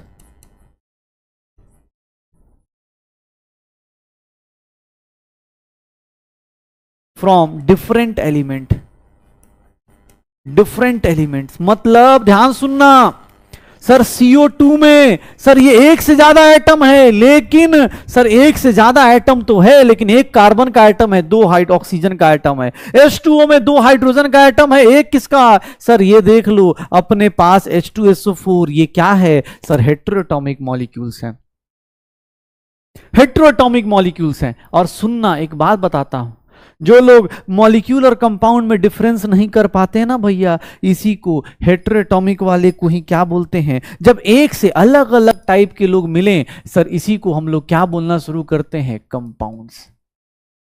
जिनको भी ये मन में डाउट रहता हो, हेट्रोएटॉमिक मॉलिक्यूल्स को ही क्या बोलते हैं? कंपाउंड्स। हेट्रोएटॉमिक मॉलिक्यूल्स को ही क्या बोलते हैं? सर कंपाउंड्स बोलते हैं। तो एलिमेंट क्या है? एटम भी एलिमेंट है, होमो एटॉमिक मॉलिक्यूल्स भी एलिमेंट में, मॉलिक्यूल में आ जाएंगे। लेकिन कंपाउंड्स किसको बोलते हैं? जब एक से अलग अलग डिफरेंट एलिमेंट्स मिलते हैं, अलग अलग रेशियो में मिलते हैं। CO2 में क्या होगा? कार्बन का 1 एटम, ऑक्सीजन का 2, H2O में क्या होगा? हाइड्रोजन का, ये दिख तो रहा है ना, है भाई है, ये किसी को दिख रहा है कि नहीं दिख रहा है? ये देखिएगा, अगर मैं कहीं लिख दूं, ऐसा कहीं लिख रहा हूं, अगर मैं ऐसा लिख रहा हूं सर, ये देखिएगा H3PO4, सर यहां 3 हाइड्रोजन के, 1 फास्फोरस के और 4 ऑक्सीजन का एटम दिख रहे हैं, देखिएगा दिख रहा है ना पक्का। तो चलिए अगली क्लास में कंपाउंड के बारे में, होमो एटॉमिक, हेट्रोएटॉमिक, एटॉमिसिटी क्या होती है, बहुत हार्ड चीजें आने वाले हैं।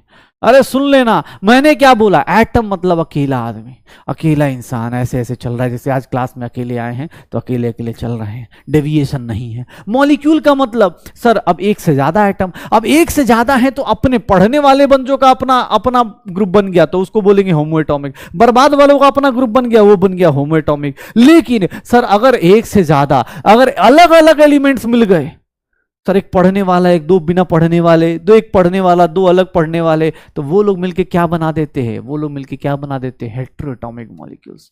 और वही लोग क्या कहलाते हैं, ऑब्वियस हेटेरोएटॉमिक मॉलिक्यूल्स में फिक्स्ड रेशियो होगा तो वही लोगों को हम लोग क्या बोलना शुरू करते हैं, कंपाउंड्स बोलना शुरू करते हैं, कंपाउंड्स बोलना शुरू करते हैं। अरे पक्का सही है, चलें तो चलो। अब क्या बोल रहे हैं, काइनेटिक एनर्जी बताया था बेटा, काइनेटिक एनर्जी जब मैं मूवमेंट करूंगा ना, जब मैं ऐसे ऐसे मूव करूंगा तो मेरे अंदर काइनेटिक एनर्जी है, क्योंकि मैं मूवमेंट कर रहा हूं, मेरे अंदर मास है, वेलोसिटी है, तो mv² हो गया। लेकिन अगर मैं ऐसे खड़ा हूं ना तो काइनेटिक एनर्जी मेरी क्या होगी, जीरो, क्योंकि मेरी मूवमेंट क्या हो गई, जीरो। काइनेटिक एनर्जी पूरे पूरे सब्सटेंस की होती है, और थर्मल एनर्जी क्या होगी, अंदर के मॉलिक्यूल्स, जो अंदर मेरे अंदर जो बॉडी के अंदर पार्ट्स हैं उनकी मूवमेंट के कारण आता है। पक्का सर। अब अगली क्लास, कल की क्लास में जब हम लोग मिलेंगे, कल की क्लास में जब हम लोग मिलेंगे तो वहां पर ये देखेंगे। और आज हम लोगों ने सिंपल सा हमने सिंपल सा बेसिक्स किया है, और हम बोल सकते हैं इंट्रोडक्शन किया है और बेसिक्स कर लिया है। इंट्रोडक्शन कर लिया है आज हमने केमिस्ट्री का कि इंट्रोडक्शन क्या है, और आपको मैंने ये बता दिया है क्या करना है क्या नहीं करना है। बेसिक्स ऑफ मैटर कर लिया है। आज मैटर के बारे में जाना है कि आखिर ये मैटर होगा क्या हमारी जिंदगी में, मैटर है क्या, जिंदगी का मैटर क्या है, केमिस्ट्री का मैटर क्या है, ये सब पता चल गया है। बेटा एक सिंपल सा होमवर्क दे रहा हूं, मैंने ब्रिज कोर्स में भी होमवर्क दिया था, वही सेम चीज होमवर्क दे रहा हूं, ध्यान सुनिएगा, ध्यान सुनिएगा। होमवर्क क्या है सर, सिंपल सा याद करके आइएगा, learn atomic number and atomic mass, and atomic mass, अरे यार atomic number and atomic mass, ये याद रखिएगा। अगली क्लास में मैं आपसे पूछूंगा, आपको अभी टाइम है बेटा, अभी आपका स्कूल बहुत लोग हम लोग कहीं चल रहा होगा। Atomic mass of first 20 elements of periodic table, first 20 elements of periodic table. Periodic table आप लोगों की लाइफ में अब आ जाना चाहिए। पीरियोडिक टेबल आप सब लोग, मैं पीरियोडिक टेबल का फोटो भी लगा दिया इधर। दूसरा, आप लोगों से एक एक्सपेक्टेशन और कर सकता हूं, एक होमवर्क और है, ध्यान सुनिएगा। हाँ, एक और होमवर्क है, एक होमवर्क और है। वो होमवर्क ये है कि सर आप लोग सर राइट फॉर्मूलाज, फॉर्मूला लिखने की टेक्निक जो थी ना, criss cross method, criss cross method to write formula, ये रिवाइज जरूर कर लीजिएगा। टू राइट फॉर्मूला, इसको रिवाइज करके आइएगा। याद है आप लोग क्रिस क्रॉस मेथड करते थे, रिवाइज 9th या 10th में आपने रिवाइज किया होगा, क्रिस क्रॉस मेथड किया होगा, क्रिस क्रॉस मेथड किया होगा। तो वो मैं इसके, देखो मैं यहां पे कुछ चीजें डाल भी दे रहा हूं, देख लो। फर्स्ट 20 एलिमेंट्स, फर्स्ट 20 एलिमेंट्स का मैंने यहां पर वो डाल दिया है आपके लिए। फर्स्ट 20 एलिमेंट्स में मैंने आपको ये डाल दिया है, देखिएगा, एक मिनट, ये देखिएगा।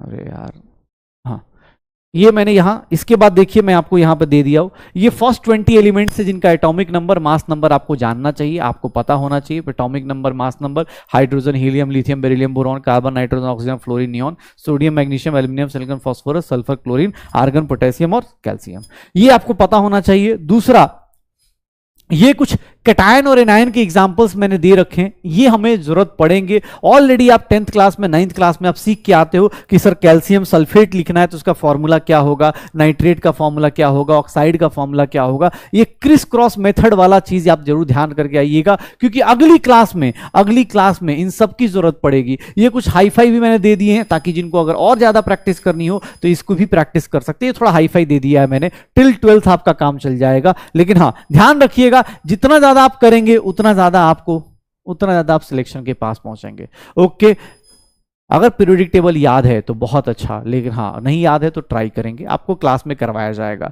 तो बेटा बहुत बढ़िया लगा आप लोगों से, आज पहला दिन था और सच बताऊं मुझे बहुत मजा आया। और मैं ये मान के चल रहा हूं नीट 2026 में सिंगल डिजिट रैंक वाला बच्चा सामने बैठा है मेरे, बस अब तुम्हें वहां से निकल के सेलिब्रेशन में आना है। 2 साल की ये जो तपस्या है आपको करनी है हमारे साथ, हम आपके साथ साथ रहेंगे, हर एक स्टेप पे साथ रहेंगे, पेरेंट्स आपके साथ में हैं। तो बस ये 2 साल की तपस्या कंप्लीट करनी है और सिलेक्शन लेके जाना है। जो सफर आज 8 अप्रैल 2024 से चालू होगा ना, वो सफर कंप्लीट होना चाहिए 2026 की रिजल्ट के साथ। तब तक रुकना नहीं है, झुकना नहीं है, लड़ते रहना है, सीखते रहना है, चलते रहना है, बस रुकना नहीं है, झुकना नहीं है। एक सिंपल सी चीज याद रखिएगा, 2 साल अगले 8 अप्रैल 2024 से अपने आप से एक कसम खा लीजिए। एक लाइन है स्वामी विवेकानंद की कि चलते रहिए, लक्ष्य के जागते रहो, चलते रहो, करते रहो तब तक जब तक लक्ष्य की प्राप्ति ना हो। तो वैसे ही मैंने बोल रखा है कि भैया बस चलते रहना है, ठीक है, पढ़ते रहना है, लड़ते रहना है, सीखते रहना है, क्वेश्चंस करते रहना है, लेकिन बस 2 चीजें नहीं करना है। क्या क्या? रुकना नहीं है और झुकना नहीं है, सीधी सी बात है। तो बस इन्हीं सब चीजों के साथ मिलते हैं कल से बैच के अंदर, ऐप के अंदर। आज आपके लिए खासकर मतलब आप लोगों के लिए हम लोग इधर आए थे यूट्यूब पे, क्योंकि बहुत सारे बच्चों को ऐप में खोलने में दिक्कत आती है, बहुत सारी चीजें नहीं समझ में आती। तो आज हम लोग ऐप में मिले हैं, यूट्यूब पे मिले हैं। कल की क्लास में हम लोग कल इसी टाइम पे, एग्जैक्टली इसी टाइम पे मैं मिलूंगा आपसे और वहां पर करेंगे बहुत सारी बातें, बहुत सारी चीजें। ओके, तो चलो भाई कल मिलते हैं एटम्स एंड मॉलिक्यूल्स की नई कहानी के साथ।